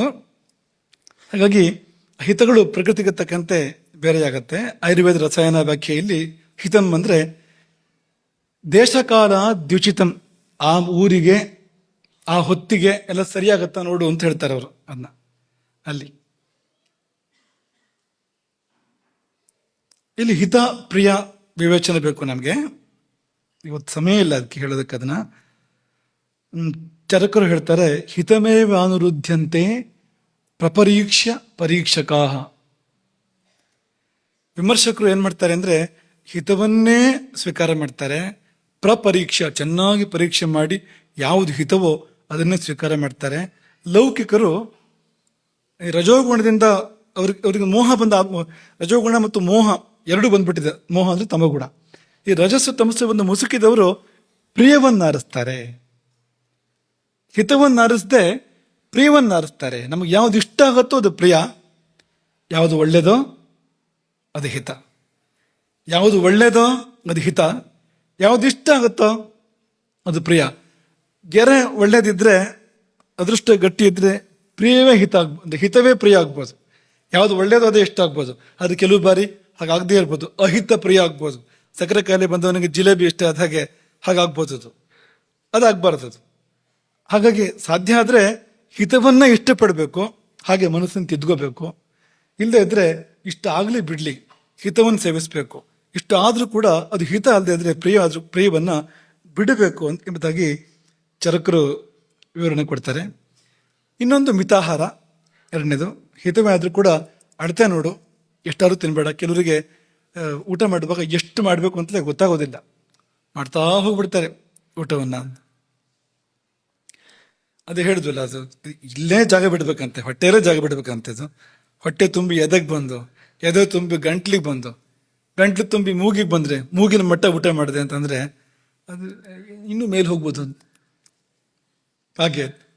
ಹಾಗಾಗತ್ತೆ ಅದು. ಹಾಗಾಗಿ ಮಿತಿ ಬೇಕು. ಅಳೆದು ನಿರ್ಣಯಿಸಿದ ಆಹಾರ, ಕಡಿಮೆ ಅಂತೂ ಅಲ್ಲ ಹೆಚ್ಚು ಅಂತೂ ಅಲ್ಲ. ಮಿತಿ ಅಂದ್ರೆ ಕಡಿಮೆ ಊಟ ಮಾಡಬೇಕು ಅಂತ ಅರ್ಥ ಅಲ್ಲ. ಕಡಿಮೆ ಊಟ ಮಾಡಿದ್ರು ಕೂಡ ದೋಷವೇ ಆಗುವಂಥದ್ದು. ವಾತ ಪ್ರಕೋಪ ಕಡಿಮೆ ಊಟ ಮಾಡಿದ್ರೆ ಅದರಿಂದ ಅನೇಕ ರೋಗಗಳು ಬರ್ತವೆ, ಅನೇಕ ರೋಗಗಳು ಬರ್ತವೆ ಅದರಿಂದ. ಹಾಗಾಗಿ ಅವನಿಗೆ ಎಷ್ಟು ಬೇಕೋ ಅಷ್ಟು ಅಂತ ಒಂದು ತೂಕ, ಒಂದು ಅಳತೆ ಅಂತ. ಅದು ಕೂಡ ಹಾಗೆ, ಅವನು ಯಾರು ಅನ್ನೋದ್ರ ಮೇಲೆ ಮಿತ ಬೇರೆ ಆಗತ್ತೆ ಅಂತ. ಮಗುವಾದ್ರೆ ಪ್ರಮಾಣ ಬೇರೆ, ದೊಡ್ಡವರಾದ್ರೆ ಪ್ರಮಾಣ ಬೇರೆ. ಹೆಣ್ಣಾದರೆ ಪ್ರಮಾಣ ಬೇರೆ, ಗಂಡಾದರೆ ಪ್ರಮಾಣ ಬೇರೆ. ವಯಸ್ಸಾದ್ಮೇಲೆ ಪ್ರಮಾಣ ಬೇರೆ. ಒಂದು 70 ವರ್ಷ 80 ವರ್ಷ ಅಂದರೆ ಆಹಾರ ತಾನೇ ಕಡಿಮೆ ಆಗುತ್ತೆ. ಆ ಸಮಯದಲ್ಲಿ ಕಡಿಮೆ ಸಾಕು. ತುಂಬ ಕೆಲಸ ಮಾಡೋನಿಗೆ ಬೇಕಾಗೋ ಆಹಾರ ಬೇರೆ, ಗದ್ದೆ ಕೆಲಸ ತೋಟ ಕೆಲಸ ಮಾಡೋನ ಆಹಾರ ಬೇರೆ. ಅದೇ ಬೌದ್ಧಿಕವಾದ ಕಾರ್ಯಗಳನ್ನು ಮಾಡ್ತಾ ಇದ್ರೆ ಬೇಕಾದ ಆಹಾರವೇ ಬೇರೆ. ಅದಕ್ಕೆ ಈ ಎಷ್ಟು ಬೇಕು ಅನ್ನೋದು ಆ ಪ್ರಮಾಣ ಇದೆಯಲ್ಲ ಬೇರೆ ಬೇರೆ ಆಗುತ್ತೆ ಅಂತ. ತುಂಬ ಕೆಲಸ ಮಾಡೋನಿಗೆ ಆಹಾರವೂ ಹಾಗೆ ಬೇಕಾಗತ್ತೆ. ಅದಿಲ್ಲದೆ ಅಂದರೆ ಆಹಾರ ಕಡಿಮೆ ಸಾಕಾಗತ್ತೆ. ಮಿತವಾಗಿ ಸ್ವೀಕಾರ ಮಾಡುವಂಥದ್ದು, ಮಿತಿಯನ್ನು ದಾಟ್ತಾ ಇರುವಂಥದ್ದು. ಹಿತಾಶಿ ಸ್ಯಾತ್ ಮಿತಾಶಿ ಸ್ಯಾತ್ ಆಯುರ್ವೇದ ಹೇಳುವಂಥದ್ದು. ಜೀರ್ಣೆ ಹಿತಂ ಮಿತಂ ಚಾದ್ಯಾತ್ ಆಯುರ್ವೇದದ್ದೇ ಮಾತು. ಇದು ಕೂಡ ಆಹಾರ ಸಂಭವಂ ವಸ್ತು ರೋಗಾಶ್ಚ ಆಹಾರ ಸಂಭವ. ಈ ಶರೀರವು ಆಹಾರದಿಂದಲೇ ಬರುವಂಥದ್ದು, ರೋಗಗಳು ಆಹಾರದಿಂದಲೇ ಬರುವಂಥದ್ದು. ಶರೀರ ಬರುವಂಥದ್ದು ಹಿತಾಹಾರದಿಂದ, ರೋಗ ಬರುವಂಥದ್ದು ಅಹಿತಾಹಾರದಿಂದ, ಅಮಿತಾಹಾರದಿಂದ. ನಿತ್ಯಂ ಹಿತಾಹಾರ ವಿಹಾರ ಸೇವೆ, ಇದೆಲ್ಲ ಆಯುರ್ವೇದದ ಉಲ್ಲೇಖಗಳು. ಅದಿರಲಿ. ಮೂರನೇದು ತುಂಬ ಮುಖ್ಯವಾಗಿರುವಂಥದ್ದು ಮೇಧ್ಯ. ಕೇಳಿದಿರಾ ಈ ಶಬ್ದವನ್ನ? ಮೇಧ್ಯ ಶಬ್ದ ಕೇಳಿದಿರಾ? ಅಮೇಧ್ಯ ಶಬ್ದ ಕೇಳಿದಿರಾ? ಅಪವಿತ್ರ ಅಂತರ್ಥ ಅಮೇಧ್ಯ ಅಂದ್ರೆ. ಮೇಧ್ಯ ಅಂದ್ರೆ ಪವಿತ್ರ. ಮೇಧ ಅಂದ್ರೆ ಯಜ್ಞ, ಅಶ್ವಮೇಧ ಅಂತ ಕೇಳೋದಿಲ್ವಾ? ಮೇಧ ಅಂದ್ರೆ ಯಜ್ಞ, ಮೇಧ್ಯ ಅಂದ್ರೆ ಯಜ್ಞಯೋಗ್ಯ, ಭಗವದರ್ಪಣೆ ಯೋಗ್ಯ, ಪವಿತ್ರ, ದೇವತಾ ಪ್ರೀತಿಕರ. ಇಂಥ ಆಹಾರ ಇದು ಒಳಗೆ ಹೋಗಿ ಪಾಪಗಳನ್ನು ಪರಿಹಾರ ಮಾಡುತ್ತೆ. ಇಂಥ ಆಹಾರ. ಪ್ರಸಾದ ತಗೋತೀವಲ್ಲ ಭಕ್ತಿಯಿಂದ, ಭಕ್ತಿ ಯಾಕೆ ಪ್ರಸಾದ ತಗೊಳ್ಬೇಕಾದ್ರೆ ತಿನ್ನುತ್ತಾನೆ ಅದು? ಭಕ್ತಿ ಯಾಕೆ ಅಂದರೆ ಅದು ಒಳಗೆ ಹೋಗಿ ಪವಿತ್ರವಾಗಿರೋದ್ರಿಂದ ಒಳಗಿರುವ ಅಪವಿತ್ರತೆಯನ್ನು ದೂರ ಮಾಡುತ್ತೆ. ಅದು ಒಳಗೆ ತೊಳೆಯಬೇಕಲ್ಲ, ಒಳಗೆ ಶುದ್ಧ ಮಾಡಬೇಕಲ್ಲ, ಸ್ನಾನ ಮಾಡಿದ್ರೆ ಆಗೋದಿಲ್ಲ ಅದು. ಆ ಕೆಲಸವನ್ನ ಮಾಡುತ್ತೆ ಅದು. ಅಂತ ಅಮೇಧ್ಯ ಅನ್ನುವಾಗ 4ರಲ್ಲಿ 1 ಹಾಳು ಮಾಡಬೇಕು. ಅದು ಅಮೇಧ್ಯ. ಅದು ಜಾಗೃತ್, ಸ್ವಪ್ನ, ಸುಷುಪ್ತಿ, ತುರೀಯ. ಒಂದು ಎಚ್ಚರನ ಹಾಳು ಮಾಡಬೇಕು ಅಂದರೆ ನಿದ್ದೆ ತೂಕಡಿಸೋ ಥರ ಮಾಡಬೇಕು. ಅದು ಅಂತ ಆಹಾರಗಳಿದೆ. ಎಚ್ಚರವೇ ಸರಿ ಇರೋದಿಲ್ಲ ಅಂತ ತೂಕಡಿಕೆ ಬರುತ್ತೆ. ಅಥವಾ ಯಾವ್ದನ್ನು ಒಳ್ಳೆ ಕೆಲಸ ಮಾಡೋಕೆ ಹೊರಟ್ರೆ ಅವಶ್ಯ ಬರುತ್ತೆ. ಏಕಾಗ್ರತೆ ಹೊರಟ್ರೆ, ಸತ್ವಗುಣಕ್ಕೆ ಹೊರಟ್ರೆ ಕೂಡಲೇ ಬರುತ್ತೆ. ಅದು ಅಮೇಧ್ಯವೇ ಇದು ಅಂತ. ಹಾಗೆ ಸ್ವಪ್ನ ಬರದೇ ಇರೋ ಥರ ಮಾಡೋದು. ಕೆಲವರು ಸ್ವಪ್ನವೇ ಬಿಡೋದಿಲ್ಲ, ಅದೊಂದು ದೋಷವೇ. ಅಥವಾ ಒಳ್ಳೆ ಸ್ವಪ್ನ ಬೀಳದೇ ಇರೋ ಥರ ಮಾಡೋದು, ಕೆಟ್ಟ ಸ್ವಪ್ನ ಬೀಳೋ ಥರ ಮಾಡುವಂಥದ್ದು, ಅದು ಸ್ವಪ್ನ ಅವಸ್ಥೆಯನ್ನು ಹಾಳು ಮಾಡಿದಾಗೆ ಅಂತ. ಮೂರನೇದು ಗಾಢ ನಿದ್ರೆ ಬರದಂತೆ ಮಾಡುವಂಥ ಆಹಾರಗಳು ಅಮೇಧ್ಯ. ಅದು ಧ್ಯಾನ ಸ್ಥಿತಿಗೆ ವಿರುದ್ಧವಾಗಿ ಕೆಲಸ ಮಾಡುವಂಥದ್ದು, ಧ್ಯಾನ ಹಾಳಾಗುವಂತೆ ಮಾಡುವಂಥ ಆಹಾರಗಳು ಅಂತ. ತುಂಬ ರಾಜಸ ತಾಮಸ ಆಹಾರ ಸೇವನೆ ಮಾಡಿದರೆ ಅಂಥ ಒಂದು ಧ್ಯಾನ ಮಾಡೋಕ್ಕೆ ಸಾಧ್ಯ ಇಲ್ಲ. ಒಳಗೆ ರಜೋಗುಣ ತಮೋಗುಣಗಳ ಹೆಚ್ಚಳದಿಂದಾಗಿ ಧ್ಯಾನಕ್ಕೆ ಮನಸ್ಸು ಕೂರೋದೇ ಇಲ್ಲ. ರಜೋಗುಣ ಬಂದರೆ ಮನಸ್ಸಲ್ಲೆಲ್ಲ ಓಡಾಡ್ತಾ ಇರುತ್ತೆ, ಆ ಕಡೆ ಈ ಕಡೆ ಎಲ್ಲ. ಧ್ಯಾನಕ್ಕೆ ಕೂತ್ರೆ ತಮೋಗುಣ ಬಂದರೆ ನಿದ್ದೆ ಬರುತ್ತೆ, ಧ್ಯಾನ ಅಂತ ಆಗೋದಿಲ್ಲ. ಹಾಗಾಗಿ ಅಮೇಧ್ಯ ಅಂದ್ರೆ ಇದಕ್ಕೆ ವಿರುದ್ಧವಾಗಿರುವಂಥದ್ದು. ಈ 4ಕ್ಕೂ ಪೂರಕವಾಗಿ ಕೆಲಸ ಮಾಡುವಂಥದ್ದು. ಎಚ್ಚರವಾಗಿದ್ದಾಗ ಎಚ್ಚರವಾಗಿರ್ತಾನೆ, ನಿದ್ದೆ ಮಾಡಿದಾಗ ಗಾಢ ನಿದ್ದೆಯನ್ನು ಮಾಡ್ತಾನೆ, ಒಳ್ಳೊಳ್ಳೆ ಸ್ವಪ್ನಗಳು ಬೀಳ್ತವೆ. ಧ್ಯಾನಕ್ಕೆ ಹೋಗ್ತಾನೆ, ಧ್ಯಾನ ಸ್ಥಿತಿಯಲ್ಲಿ ದೇವತಾ ದರ್ಶನಗಳನ್ನು, ಆತ್ಮದರ್ಶನವನ್ನು ಮಾಡ್ತಾನೆ. ಇದಕ್ಕೆ ವಿರುದ್ಧ ಕೆಲಸ ಮಾಡದೇ ಇರುವಂಥ ಆಹಾರ, ಇದಕ್ಕೆ ಪೂರಕವಾಗಿ ಕೆಲಸ ಮಾಡುವಂಥ ಆಹಾರವೇ ಮೇಧ್ಯ. ಈ ಮೇಧ್ಯ ಅದು ಅಗ್ನಿಯನ್ನು ಪ್ರಜ್ವಲನ ಮಾಡುತ್ತೆ, ಮಾತ್ರ ಅಲ್ಲ ಒಳಗಿನ ಎಲ್ಲ ದೇವತಾ ಶಕ್ತಿಗಳನ್ನ ಸಂಪ್ರೀತಿಗೊಳಿಸುತ್ತೆ, ಪರಮಾತ್ಮನನ್ನು ಸಂಪ್ರೀತಿಗೊಳಿಸುತ್ತೆ, ಅವರ ಸಾನ್ನಿಧ್ಯವನ್ನು ಹೆಚ್ಚಿಸುತ್ತೆ. ಪರಮಾತ್ಮ ಸಾನ್ನಿಧ್ಯ ಮತ್ತು ದೇವತಾ ಸಾನ್ನಿಧ್ಯಗಳು ಹೆಚ್ಚುವಾಗ, ವಿಸ್ತರಿಸುವಾಗ ಪಾಪಕ್ಕೆ ಜಾಗ ಇಲ್ಲ. ನಮ್ಗೆ ಹಿಂದೆ ಒಂದ್ಸತಿ ಹೇಳಿದ್ವು, ಈ ಪರಮಾತ್ಮ ಅನ್ನೋದು ಎಂಥ ವಸ್ತು ಅಂದ್ರೆ ಅದರ ಹೆಸರು ಹೇಳಿದ್ರೆ ಸಾಕು ಪಾಪ ಓಡೋಗುತ್ತೆ. ಕತ್ತಲೆಯನ್ನ ಓಡಿಸ್ಬೇಕು ಅಂದ್ರೆ ನಿಮ್ಮ ನೂಕಕ್ಕಾಗತ್ತ ಕತ್ಲೆನ? ಪ್ರಯತ್ನ ಪಟ್ಟು ಏನು ಕತ್ಲೆ ಕತ್ಲೆ ಕತ್ಲೆ ಏನು ಕಾಣ್ತಾ ಇಲ್ಲ ಅಂತ 2 ಕೈಯಿಂದ ನೂಕಿದ್ರೆ ಕತ್ತೆ ದೂರ ಹೋಗುತ್ತಾ? 2 ಕೈಯನ್ನು ರಾವಣನ 20 ಕೈ ಬಂದ್ರು ಕತ್ಲೆ ಅಲ್ಲೇ ಇರುತ್ತೆ, ಎಲ್ಲೂ ಹೋಗೋದಿಲ್ಲ. ಮತ್ತೇನ್ ಮಾಡ್ಬೇಕು? ದೀಪ ತರಬೇಕು. ದೀಪ ತಂದ ಕೂಡಲೇ ಕತ್ತಲೆ ಪಲಾಯನ ಅಂತ. ಇರೋದೇ ಇಲ್ಲ ಅಲ್ಲಿ. ಕಾಲಿಗೆ ಬುದ್ಧಿ ಹೇಳು. ಹಾಗೆ ನೋಡಿದ್ರೆ ಅಲ್ಲಿ ಏನೂ ನಡೆದಿಲ್ಲ. ದೀಪ ಏನು ಕತ್ಲೆ ಹತ್ರ ಜಗಳ ಮಾಡಿಲ್ಲ, ಕತ್ಲೆಗೆ ಹೆದರಿಸಿಲ್ಲ, ಕತ್ಲೆ ಮೇಲೆ ಶಸ್ತ್ರ ಇತ್ತಿಲ್ಲ, ದೀಪ ಏನೇನು ಮಾಡಿಲ್ಲ. ಅದು ಬಂದಿದೆ ಅಷ್ಟೇ, ದಿವ್ಯ ಸಾನ್ನಿಧ್ಯ, ಉಪಸ್ಥಿತಿ ಮಾತ್ರ ಅಂತ. ಆದರೆ ಉಪಸ್ಥಿತಿ ಮಾತ್ರಕ್ಕೆ ಕತ್ಲೆ ಓಡೋಗುತ್ತೆ ನೋಡಿ. ಹಾಗೆ ನಮ್ಮೊಳಗೆ ಆ ಪರಮಾತ್ಮ ಸಾನ್ನಿಧ್ಯ ಏರ್ಪಡೋಕೆ ಶುರುವಾದರೆ ಪಾಪಗಳು ಯಾವುದು ಉಳಿಯೋದಿಲ್ಲ, ಅವಕ್ಕಲ್ಲಿ ಇರೋಕೆ ಆಗೋದಿಲ್ಲ. ಅವು ಪಲಾಯನ ಮಾಡೋದು ಅನಿವಾರ್ಯ ಅಂತ. ದೆವ್ವ ಹಿಡಿದವರು ನನ್ನನ್ನು ದೇವಸ್ಥಾನಕ್ಕೆ ಕರ್ಕೊಂಡು ಹೋಗ್ಬೇಡ ಅಂತ ಹೇಳ್ತಾರೆ, ಅಲ್ಲಿ ನಾವು ಬರೋದಿಲ್ಲ ಅಂತ ಹೇಳ್ತಾರೆ. ಅಂದರೆ ಅಲ್ಲಿ ಬರೋದಿಲ್ಲ ಅಂತ ಹಿಡಿದವರೆಲ್ಲ ದೆವ್ವ ಹಿಡಿದವರು ಅಂತ ಅರ್ಥ ಅಲ್ಲ. ಸ್ವಲ್ಪ ಹೌದು, ಯಾಕೆಂದ್ರೆ ಯಾವುದೋ ಒಂದು ದೆವ್ವ ಹಿಡಿದಿದೆ ಅವರಿಗೆ. ಹಿಡಿದಿದ್ರೆ ಯಾವುದೋ ಒಂದು ಪಾಪ ಒಳಗಿಂದ ಕೆಲಸ ಮಾಡದೇ ಇದ್ರೆ ಆ ಒಳ್ಳೆ ಜಾಗಕ್ಕೆ ಹೋಗ್ಬೇಡ ಅಂತ ಮನಸ್ಸು ಬರೋದಿಲ್ಲ ಅವನಿಗೆ. ಒಂದು ಪಾಪ ಪರಿಹಾರ ಆಗುವಂಥ, ಪುಣ್ಯ ಪ್ರಾಪ್ತಿ ಆಗುವಂಥ, ಶ್ರೇಯಸ್ಸಾಗುವಂಥ ಸ್ಥಳಕ್ಕೆ ಹೋಗೋ ಮನಸ್ಸು ಬರ್ತಾ ಇಲ್ಲ ಅಂತಂದ್ರೆ ಯಾವುದು ಜನ್ಮಾಂತರದ ಪಾಪ ಬಂದು ಅಡ್ಡ ನಿಂತಿದೆ ಅಂತ. ನೀವು ಹೋಗ್ಬೇಡ, ಯಾಕೆಂದ್ರೆ ನಾನು ನಿನ್ನ ಜೊತೆಗಿರ್ಬೇಕು, ನಿನ್ನ ನಾನು ತುಂಬ ಪ್ರೀತಿ ಮಾಡೋಕ್ಕಿದೆ, ನಿನ್ನ ತಪ್ಕೊಂಡೇ ಇರ್ತಾನೆ ಯಾವಾಗಲೂ ನಾನು ಅಂತ ಪಾಪ ಹೇಳೋದು. ನೀವು ಅಲ್ಲಿ ಹೋಗ್ಬಿಟ್ರೆ ನಾನು ಬರೋಕ್ಕಾಗೋದಿಲ್ಲ ಅಲ್ಲಿಗೆ, ನಾ ಹೆಂಗೆ ಬರಲಿ ಅಲ್ಲಿಗೆ ಅಂತ ಕೆಲವು ಪಾಪಗಳು. ಇನ್ನು ಕೆಲವು ಪಾಪಗಳು ತುಂಬ ಜಾಣ ಪಾಪಗಳು ಇರ್ತಾವಂತೆ. ಅದು ಹೇಗಂದ್ರೆ ಈ ನಾಯಿ ಅಡ್ಸ್ಕೊಂಡು ಬರ್ತಾ ಇದ್ರೆ ಅವ್ನು ದೇವಸ್ಥಾನದೊಳಗೆ ಹೋಗ್ತಾನೆ, ಅದು ಒಳಗೆ ಬರೋ ಹಾಗಿಲ್ಲ, ನಾಯಿ ಹೊರಗೆ ಕಾಯ್ತಾ ಇದೆ ಅದು ಅಂತ, ಯಾವಾಗ ಬರ್ತಾನೆ ಅಂತ. ಹೊರಗೆ ಬಂದು ಕೂಡ್ಲೆ ಇಂಥ ಜಾಣ ಪಾಪಗಳು ಕೆಲವು ಇರ್ತವೆ ಅಂತ. ಇದನ್ನು ಪರಿಹಾರ ಮಾಡಬೇಕಾಗಂತ ವಿಧಾನಗಳನ್ನು ಮಾಡಬೇಕಾಗತ್ತೆ. ಯಾವುದೇ ಇದ್ರೂ ಅದು ದೇವ ಸಾನ್ನಿಧ್ಯ, ದೇವದೇವನ ಸಾನ್ನಿಧ್ಯದಿಂದ ಅವೆಲ್ಲವೂ ಕೂಡ ಪರಿಹಾರ ಆಗ್ತವೆ. ಹಾಗಾಗಿ ಅಗ್ನಿ ಪ್ರಜ್ವಲಿಸಿದರೆ ನಮ್ಮೊಳಗಿರ್ತಕ್ಕಂಥ ಈಗ ಸರಿಯಾದ ಆಹಾರದಿಂದ ನೋಡಿ, ಇದು ಕೊನೆಯದು ಹೇಳಿದ್ದೆ, ಇನ್ನೊಂದು ಸತಿ ಅದನ್ನು ನಿಮಗೆ ಮನವರಿಕೆ ಮಾಡುವಂಥ ಪ್ರಯತ್ನ ಅಷ್ಟೇ. ಅದು ಈ ಅಗ್ನಿ ಅಂತಂದರೆ ಈಗ ಲೌಕಿಕವಾಗಿ ಕಟ್ಟಿಗೆ ಒಲೆಯಲ್ಲಿ ಕಟ್ಟಿಗೆ ಹಾಕಿ ಅಗ್ನಿಯನ್ನು ಉರಿಸ್ತಾ ಇರ್ತಾರಲ್ಲ, ಬೆಂಕಿ ಉರಿಸ್ತಾ ಇರ್ತಾರಲ್ಲ, ಆ ಬೆಂಕಿ ಉರಿಬೇಕು. ಅದು ಯಾವಾಗ ಉರಿಯುತ್ತೆ? ಇಂಧನ ಇದ್ರೆ ಉರಿಯುತ್ತೆ. ಹಾಗೆ ಒಳಗಿರುವ ಅಗ್ನಿ ಉರಿಬೇಕು ಅಂದರೆ ಇಂಧನ ಬೇಕು. ಅದಕ್ಕೆ ಇಂಧನ ಯಾವುದು? ಅನ್ನಪಾನಗಳೇ ಇಂಧನ ಅದಕ್ಕೆ, ಅದರಿಂದ ಉರಿಯುವಂಥದ್ದು. ಹೇಗೆ ಕಟ್ಟಿಗೆ ಬೇಕು ಬೆಂಕಿ ಉರಿಯೋಕೆ, ಹಾಗೆ ಇಲ್ಲಿ ಅನ್ನಪಾನಗಳು ಬೇಕು. ಈ ಕಟ್ಟಿಗೆ ಇದ್ರೆ ಸಾಕಾ? ಒಳ್ಳೆ ಕಟ್ಟಿಗೆ ಬೇಕು. ಉರಿಯುವಂಥ ಕಟ್ಟಿಗೆಗಳು ಅಂತಿರ್ತವೆ, ಕೇವಲ ಹೊಗೆ ಬರೋ ಕಟ್ಟಿಗೆಗಳು ಅಂತಿರ್ತವೆ ಒಂದಷ್ಟು. ಕಟ್ಟಿಗೆ ಒಲೆ ಅನುಭವ ಇರೋದು ಗೊತ್ತದು ಅಂತ. ಕೆಲವು ಕಟ್ಟಿಗೆ ಉರಿಯೋದೇ ಇಲ್ಲ. ಇನ್ನು ಉರಿತವರ ಬೆಂಕಿ ಮೇಲೆ ಸ್ವಲ್ಪ ಮಣ್ಣು ತಂದು ಹಾಕಿದ್ರೆ, ನೀರು ತಂದು ಹಾಕಿದ್ರೆ, ತುಪ್ಪ ಹಾಕಿದ್ರೆ ಇದೆ. ಅದು ಆಹಾರ ಬಡಿಸ್ಬೇಕಾದ್ರೆ ಹಿತಾಹಾರ, ಮಿತಾಹಾರ, ಮಿಥ್ಯಾಹಾರ ಅಂತಂದ್ರೆ ತುಪ್ಪದಂಥದ್ದು ಅಂತ.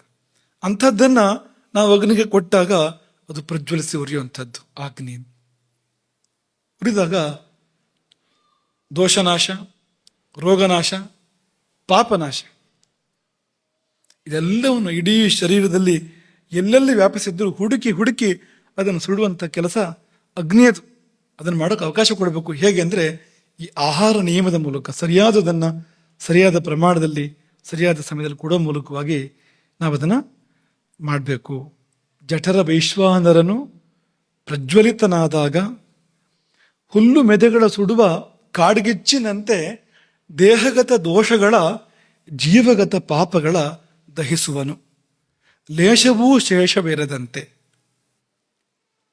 ಜಠರ ವೈಶ್ವಾನರನು ಪ್ರಜ್ವಲಿತನಾದಾಗ ಹುಲ್ಲು ಮೆದೆಗಳ ಸುಡುವ ಕಾಡ್ಗಿಚ್ಚಿನಂತೆ ದಹಿಸುವನು, ಸುಡುವನು.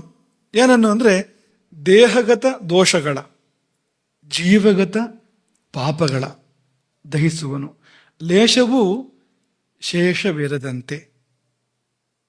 ಅಗ್ನಿ ಪ್ರಜ್ವಲಿಸಿದಾಗುವಂಥದ್ದು. ಪ್ರಜ್ವಲಿಸೋದು ಯಾವಾಗ ಅಗ್ನಿ ಅಂದರೆ ಸೂತ್ರಗಳಿಗೆ ಒಳಪಟ್ಟ ಬದುಕನಿ ನಡೆಸುತ್ತೀರೆ. ಸೂತ್ರಗಳಿಗೆ ಒಳಪಟ್ಟ ಏನು ಜೀವನಕ್ಕೆ ಸೂತ್ರಗಳನ್ನು ಕೊಟ್ಟಿದ್ದಾರೆ ಹಿರಿಯರು. ಸೂತ್ರಗಳಿಗೆ ಒಳಪಟ್ಟ ಬದುಕನಿ ನಡೆಸುತ್ತೀರೆ, ಹರಡಿ ಮೈಯೋಳು ಬಿಸಿಯ ಜ್ವಲಿಸೆ ಕಾಯಾಗ್ನಿ, ಕೋಟಿ ಜನ್ಮದ ಗಾಢ ನಿದ್ದೆಯೇನು ತೊರೆದೆದ್ದು ಸಾಗುವಳು ಪರಮಪದದೆಡೆಗೆ ಕುಂಡಲಿನಿ. ಕುಂಡಲಿನಿ ಹೇಳ್ಬೇಕು ಅಂದರೆ ಬಿಸಿ ಬಿಸಿ ತಟ್ಟಿದ್ರೆ ಕುಂಡಲಿನಿ ಹೇಳೋದು ಅಲ್ವಾ. ನಾವು ಮಲ್ಕೊಂಡಿದ್ರೆ ಏನು ಮಾಡಿದ್ರೆ ಎಚ್ಚರ ಆಗ್ತದೆ ಅಂದರೆ ನೀರು ಹಾಕಿದ್ರೆ ಎಚ್ಚರ ಆಗುತ್ತೆ ಕೆಲವರಿಗೆ. ಆದರೂ ಎಚ್ಚರ ಆಗದೆ ಇದ್ದರೆ ಆಗೇನು ಮಾಡಬೇಕು, ಬಿಸಿನೀರು ಹಾಕಬೇಕು, ಆವಾಗ ಎಚ್ಚರ ಆಗುತ್ತೆ. ಮಾಡಬೇಡಿ ಇದನ್ನೆಲ್ಲ, ಮಾಡೋಕ್ಕಿರೋದೆಲ್ಲ. ಎಲ್ಲರೂ ಊದಿನ ಕಡ್ಡಿ ತಾಗಿಬಿಟ್ರೆ ಹೊತ್ಕೊಂಡು ಉರಿತಾ ಇರುವಂಥದ್ದು, ಅಥವಾ ಬೆಂಕಿ ಕೊಳ್ಳಿತ್ತಾಗಿದ್ರೆ ಬೇಡ ಅಂದ್ರೂ ಎಚ್ಚರ ಆಗುತ್ತೆ, ಆಗ ಎದ್ದು ಹಾರು ಹಾಗಾಗತ್ತೆ ನೋಡಿ. ಹಾಗೆ ನಾವು ಸಾಧನೆ ಮಾಡುವಾಗ ಅಥವಾ ಯುಕ್ತವಾದ ಆಹಾರವನ್ನು ಸ್ವೀಕಾರ ಮಾಡುವಾಗ ಒಳಗೆ ಅಗ್ನಿ ಪ್ರಜ್ವಲಿತ ಆಯಿತು ಅಂದರೆ ಕುಂಡಲಿನಿಗೆ ಮತ್ತೆ ಮಲಗಿರೋಕ್ಕಾಗೋದಿಲ್ಲ. ಅವಳು ಹೇಳ್ತಾಳೆ, ಕೋಟಿ ಜನ್ಮದ ಗಾಢ ನಿದ್ದೆಯನ್ನು ತೊರೆದೆದ್ದು ಸಾಗುವಳು ಪರಮಪದದೆಡೆಗೆ ಕುಂಡಲಿನಿ. ಪರಮಪದದ ಕಡೆಗೆ ಆ ಕುಂಡಲಿನಿ ಸಾಗ್ತಾಳೆ. ಅಲ್ಲಿವರೆಗೂ ಕೂಡ ಅದರ ಲಾಭ ಇದೆ. ಅದಕ್ಕಿಂತ ಮೊದಲು ಈ ಅಗ್ನಿ ಎಲ್ಲ ದೋಷಗಳನ್ನು ಪರಿಹಾರ ಮಾಡಿ ನಮ್ಮನ್ನು ನಿರ್ದೋಷರನ್ನಾಗಿ ಮಾಡಿಬಿಡುತ್ತೆ, ಶುದ್ಧಾತ್ಮರನ್ನಾಗಿ ಮಾಡಿಬಿಡುತ್ತೆ. ವಿಷಯ ಸೂಚಿ ಕೊನೆಯದೇನು ಅಂದರೆ, ಎಲ್ಲವನ್ನೂ ನಾವು ಹಿತಮಿತ ಮೇಧ್ಯ ಅನ್ನುವಾಗ ಆ ಲೆಕ್ಕ ನೋಡಿಕೊಂಡೇ ಮಾಡಬೇಕು. ಗಡಿಬಿಡಿ ಮಾಡಿದರೆ ಈಗ ದೋಷ ಹೋಗೋದ್ರ ಬದಲು ದೇಹವೇ ಹೋಗ್ಬಿಡ್ಬೋದು ಅಂತ. ಹಾಗಾಗ್ಬಾರ್ದು. ನಾ ಏನೋ ಒಂದು ನಿಯಮ ಪಾಲನೆ ಮಾಡೋಕ್ಕೆ ಶುರು ಮಾಡಿದೆ ಅಂತೇಳಿ ಅದರಿಂದ ದೇಹವೇ ಹೋಗುವಂತೆ ಆಗಬಾರ್ದು. ದೋಷ ಹೋಗಬೇಕು, ಅದು ದೋಷ ಹೋಗಬೇಕು, ದೇಹ ಉಳಿಬೇಕು. ಈ ಮಧ್ಯದಲ್ಲಿ ನಮ್ಮ ಜೀವನದ ಸೂತ್ರಗಳು, ಜೀವನಕ್ಕೆ ಹಾಕ್ಕೊಂಡಿರ್ತಕ್ಕಂಥ ನಿಯಮಗಳು ನಡಿಬೇಕು. ಇದೇ ಆಗಬೇಕಾಗಿರುವಂಥದ್ದು. ಹಾಗಾಗಿ ಇದು ಯೋಗದ ದೃಷ್ಟಿಯಿಂದ ಭೋಜನ. ನಿಮಗೆ ಅಗಸ್ತ್ಯರ ಕಥೆ ಒಂದು ನೆನಪು ಮಾಡಬೇಕು. ಇವತ್ತು ಅದಕ್ಕೆ ಸಮಯ ಕಡಿಮೆ ಇದೆ. ಅಗಸ್ತ್ಯರು ಅವರು ಎಂತಹ ಅಗ್ನಿ ಅಂದರೆ, ಅಗಸ್ತ್ಯರು ಊಟ ಆದ್ಮೇಲೆ ನೆನಪು ಮಾಡ್ಬೇಕಂತೆ. ಅಗಸ್ತ್ಯರನ್ನು ನೆನ್ಪಿಟ್ಕೊಳ್ಳಿ. ಊಟ ಮುಗಿದ ಮೇಲೆ ಮೊಟ್ಟ ಮೊದಲು ಯಾರನ್ನು ನೆನಪು ಮಾಡ್ಕೊಳ್ಬೇಕು? ಅಗಸ್ತ್ಯಂ, ಅವ್ರನ್ನ ನೆನಪು ಮಾಡ್ಕೊಳ್ಬೇಕಂತ. ಯಾಕೆಂದ್ರೆ ಅವರು ನೆನಪು ಮಾಡ್ಕೊಂಡ್ರೆ ಸಾಕಂತ ಇಲ್ಲಿ ಜೀರ್ಣಶಕ್ತಿ ಜಾಗೃತ ಆಗತ್ತೆ ಅಂತ ನಮ್ಮೊಳಗೆ. ಅವರ ಸ್ಮರಣ ಮಾತ್ರದಿಂದ ನಮ್ಮಲ್ಲಿ ಜೀರ್ಣಶಕ್ತಿ, ಆ ಅಗ್ನಿ ಜಾಗೃತವಾಗಿ ಆಹಾರವನ್ನು ಸರಿಯಾಗಿ ಪಚನ ಮಾಡಿ ದೋಷಗಳನ್ನೆಲ್ಲ ಪರಿಹಾರ ಮಾಡುತ್ತೆ. ಅಂದ್ರೆ ಆ ಮಹಾಪುರುಷ ಹೇಗಿದ್ದಿರ್ಬೋದು ಅಂತ, ಅಗಸ್ತ್ಯರು ಎಂತ ಅದ್ಭುತ ಇದ್ದಿರ್ಬೋದು ಅಂತ. ಅವರು ಒಂದು ರಾಕ್ಷಸನನ್ನೇ ಜೀರ್ಣ ಮಾಡ್ಕೋತಾರ. ನಿಮಗೆಲ್ಲ ಗೊತ್ತು ಆ ಕಥೆ. ವಾತಾಪಿ ಎನ್ನುವ ರಾಕ್ಷಸನನ್ನೇ ಜೀರ್ಣೋಭವ ಅಂದ್ರೆ ಏನಿರ್ಬೇಕು ಅಗ್ನಿ ಇದು ಅಂತ. ಅಗ್ನಿ ದೋಷಗಳನ್ನು ಪರಿಹಾರ ಮಾಡುತ್ತೆ ನಿಮ್ಗೆ ಹೇಳ್ತಾ ಇದ್ವಲ್ಲ, ಅದಕ್ಕೆ ಉದಾಹರಣೆ ಇದು ಅಂತ. ರಾಕ್ಷಸ ಅವನು ಊಟವಾಗಿ ಬಂದು ಇವರೊಳಗೆ ಸೇರಿದಾನೆ, ಅಗಸ್ತ್ಯರ ಹೊಟ್ಟೆ ಸೇರಿದ್ದಾನೆ. ಹಾಗೆ ಎಷ್ಟೋ ಜನರ ಹೊಟ್ಟೆಯನ್ನು ಮೊದಲು ಸೇರಿ ಅವ್ರನ್ನೆಲ್ಲ ಕೊಂದು ಮುಗಿಸ್ಬಿಟ್ಟಿದ್ದಾನೆ ಅವನು. ಆ ರಾಕ್ಷಸರಿಗೆ ಒಂದು ಶಕ್ತಿ ಏನು ಅಂದರೆ, ಆಡಿನ ರೂಪ ತಾಡ್ತಾನೆ, ಕೊಂದು ಅಡುಗೆ ಮಾಡ್ಬೋದು, ಊಟ ಮಾಡಿದ್ಮೇಲೆ ಮತ್ತೆ ಅವನು ಆಡಾಗ್ತಾನೆ ಅಂತ. ಹೊಟ್ಟೆ ಒಳಗೆ ಹೋದ್ಮೇಲೆ ತಿರುಗಿ ಮತ್ತೆ ಆಡಾದ್ರೆ ಕಥೆ ಏನು? ಊಟ ಮಾಡಿದವನ ಕಥೆ ಏನಾಗ್ಬೇಕು? ಮತ್ತೆ ಅವನಿಗೆ ಕೊಂಬೆಲ್ಲ ಬಂದು ಅವನು ಆಡಾಗಿ ಅವನು ಗುದ್ದಿದ್ರೆ ಹೊಟ್ಟೆ ಗೋಡೆಯನ್ನು ಬೆಳಗ್ಗೆಯಿಂದ ಕಥೆ ಏನು ಅಂತ. ಗುದ್ದದೆಲ್ಲ ಬೇಡ ಬೇಡ, ಅವನಿಗೆ ತನ್ನ ನಿಜ ರೂಪ ಬಂತು ಅಂದ್ರೆ ಮತ್ತೆ ಹೊಟ್ಟೆ ಇಲ್ದಿರುತ್ತಲ್ಲಿ. ಹೀಗೆ ಸಾವಿರಾರು ವಿಪ್ರೋತ್ತಮರನ್ನು ಸಂಹಾರ ಮಾಡಿದಂಥ ಒಬ್ಬ ಮಹಾರಾಕ್ಷಸ ಅಗಸ್ತ್ಯರ ಹೊಟ್ಟೆ ಸೇರಿದಾಗ ಅವ್ರಿಗೆ ಗೊತ್ತಿತ್ತು, ಮೊದಲೇ ಅದೇನು ಅಂತ ಗೊತ್ತಿತ್ತು. ಆ ಊಟ ಬೇಕು ಅಂತಲೇ ಹೋಗಿದ್ದವನು, ಜೀರ್ಣ ಮಾಡಬೇಕು ಅಂತಲೇ ಹೋಗಿದ್ದಂತೆ ಅವರು ಹೊಟ್ಟೆ ಮೇಲೆ ಕೈ ಆಡಿಸ್, ತಮಾಷೆ ಹೇಳ್ತಾರೆ, ಹೊಟ್ಟೆ ಮೇಲೆ ಕೈ ಆಡಿಸಿದ್ರು ಅಗಸ್ತ್ಯರು ಅಂತ. ಹೊಟ್ಟೆ ಮೇಲೆ ಅಂದ್ರೆ ಈ ನಾಭಿ ಸುತ್ತನೇ ಹೀಗೆ ಕೈ ಆಡಿಸೋ ಕ್ರಮ ಇದೆ. ಒಂದು ನಾಭಿ ಸುತ್ತನೇ ಕೈ ಆಡಿಸಿದಾಗ ಅಗ್ನಿ ಜಾಗೃತವಾಗಿ ಜೀರ್ಣ ಮಾಡೋಂಥ ಒಂದು ಕ್ರಮ ಇದೆ. 48 ಸುತ್ತು ಅಥವಾ ತುಪ್ಪ ಮುಟ್ಕೊಂಡು ಸುತ್ತು ಅಂತೆಲ್ಲ ಕ್ರಮ ಇದೆ. ಅದು ಕೆಲಸನೂ ಮಾಡುತ್ತೆ, ಅದು ಪರಿಣಾಮನೂ ಮಾಡುತ್ತೆ ಅದು. ಹಾಗೆ ಅವರು ವಾತಾಪಿ ಜೀರ್ಣೋಭವ ಅಂತ, ಅವನ ಅಣ್ಣ ವಾತಾಪಿ ನಿಷ್ಕ್ರಮಸ್ವ ಅಂತ ಬಡ್ಕೋತಾ ಇದ್ದಾನೆ. ಹೊರಗ್ ಬಾ ಅಂತ ಈ ವಾತಾಪಿ ಅಣ್ಣ ಇಲ್ವಲ್ಲ ಬಡ್ಕೋತಾ ಇದ್ದಾನೆ. ಇವ್ರು ಇಲ್ವಲ್ಲ ಅಂತ ಇವರು ಅಗಸ್ತ್ಯರು. ಜೀರ್ಣಾಗಿ ಹೋಗಿದ್ದಾನೆ ಅಂತ, ಅವನು ವಾತಾಪಿಯಾಗಿ ಉಳಿದಿಲ್ಲ ಇನ್ನು ಅಂತ. ಹಾಗಾಗಿ ಅವನು ಇಲ್ವಲ್ಲ, ಒಳಗೆ ಇಲ್ವಲ್ಲ ಅಂತ ಹೀಗಾಯ್ತು ಅಂತ ರಾಮಭದ್ರಾಚಾರ್ಯ ಹೇಳ್ತಾ ಇದ್ರು ಕಥೆಯನ್ನು ಯಾವಾಗಲೂ. ಆ ಕಡೆಯಿಂದ ಇಲ್ವಲ್ಲ, ಈ ಕಡೆಯಿಂದ ಇಲ್ವಲ್ಲ, ಹಾಗಾಗಿ ಹೋಯ್ತು ಅಂತ. ಅಂತಹ ಅದ್ಭುತ ಅಂತ. ಅದರ ನಂತರ ಅಗ್ನಿಕತೆ ಮುಂದುವರಿಯುತ್ತೆ. ಅದರ ನಂತರ ಇಲ್ವಲ ಅಗಸ್ತ್ಯನ ಮೇಲೆ ದಾಳಿ ಮಾಡ್ತಾನೆ. ವಾತಾಪಿ ಅಣ್ಣ ಇಲ್ವಲ ತಮ್ಮನನ್ನು ಅಗಸ್ತ್ಯರು ಜೀರ್ಣ ಮಾಡ್ಕೊಂಡ್ರು ಅಂತ ಆದ್ಮೇಲೆ ಅಗಸ್ತ್ಯರ ಮೇಲೆ ದಾಳಿ ಮಾಡ್ತಾನೆ. ಅಗಸ್ತ್ಯರು ಏನ್ ಮಾಡಿದ್ರು ಅಂದ್ರೆ, ಅಲ್ಲೇ ಒಂದು ಸೌದೆ ತಗೊಂಡ್ರ ಪಕ್ಕದಲ್ಲಿ ಇದ್ದಿದ್ದು ಅಗಸ್ತ್ಯರು, ಒಂದು ಕಲ್ಲು ತಗೊಂಡ್ರ, ಇಲ್ಲ, ಕೊಂಡು ಬಿಟ್ಟು ನೋಡಿದ್ರಂತೆ ಅವನು ಅಷ್ಟೇ. ಇಲ್ವಲನನ್ನು ದುರುಗುಟ್ಟಿ ನೋಡಿದ್ರು ಅಂತ. ಸೋಭ್ಯದ್ರವನ್ ಮುನಿಶ್ರೇಷ್ಠಂ. ಆ ಮುನಿಯ ಮೇಲೆ ಇಲ್ವಲ ಎರಗಿದ, ಅಗಸ್ತ್ಯ ಮುನಿಯ ಮೇಲೆ ಇಲ್ವಲ ಎರಗಿದ ಅಗಸ್ತ್ಯರು ದೀಪ್ತ ತೇಜಸ ಚಕ್ಷುಷ ಅನಲಕಲ್ಪೇನ. ಕಣ್ಬಿಟ್ರು. ಕಣ್ಣು ಹೇಗಿತ್ತು ಅಂದ್ರೆ ಕಣ್ಣು ಪ್ರಜ್ವಲಿಸ್ತಾ ಇತ್ತಂತೆ, ದೀಪ್ತ ತೇಜಸ ಅಂತ. ಅನಲಕಲ್ಪೇನ, ಬೆಂಕಿ ಇದ್ದಾಗಿತ್ತು ಕಣ್ಣು ಅಗಸ್ತ್ಯರದ್ದು. ಅಂತ ಕಣ್ಣಿನಿಂದ ನಿರ್ದಗ್ಧ, ಸುಟ್ಟು ಬೂದಿಯಾಗಿ ಬಿದ್ದ ಅಲ್ಲೇ. ಅಂದ್ರೆ ಅಗ್ನಿ ಎಷ್ಟಿದೆ ಅಂದ್ರೆ ಅದು ಒಳಗಡೆಗೆ ಬೇಕು ಅಂದ್ರೆ ಕಣ್ಣಿನ ಮೂಲಕನೂ ಹೊರಗೆ ಬರುತ್ತೆ, ಕಿವಿ ಮೂಲಕನೂ ಹೊರಗೆ ಬರುತ್ತೆ, ಕೈಯಿಂದಲೂ ಬರುತ್ತೆ. ಎಲ್ಲಿಂದ ಬೇಕಾದ್ರೂ ಕಣಗಳಿಂದ ಅಗ್ನಿಯನ್ನು ಹೊರಹೊಮ್ಮಿಸುವ ಶಕ್ತಿ ಉಳ್ಳಂತ ಒಬ್ಬ ಮಹಾಮುನಿ, ಸಾಕ್ಷಾತ್ ಅಗ್ನಿಯೇ ಎನ್ನುವಂತ ಮಹಾಮುನಿ. ಹಾಗಾಗಿ ಇವರ ನೆನಪನ್ನ ಕೊನೆ ಪಕ್ಷ ಊಟ ಆದ ಕೂಡಲೇ ತಪ್ಪದ ಇವರು ನೆನಪನ್ನು ಮಾಡಿದ್ರೆ ಊಟ ಮಾಡಿದ್ದು ಜೀರ್ಣ ಆದ್ರೆ ಆ ಊಟದಿಂದ ರೋಗ ಇಲ್ಲ ಮತ್ತೆ. ಅಗ್ನಿ ಜಾಗೃತ ಆದ್ರೆ ಯಾವ ರೋಗವೂ ಇಲ್ಲ. ಹರಿರಾಮ. ಗೋಕರ್ಣ ಮಂಡಲಾಧೀಶ್ವರ ಶ್ರೀಮದ್ ಜಗದ್ಗುರು ಶಂಕರಾಚಾರ್ಯ ಶ್ರೀ ಶ್ರೀ ರಾಘವೇಶ್ವರ ಭಾರತೀ ಸ್ವಾಮಿ ಮಹಾರಾಜ್ ಕಿ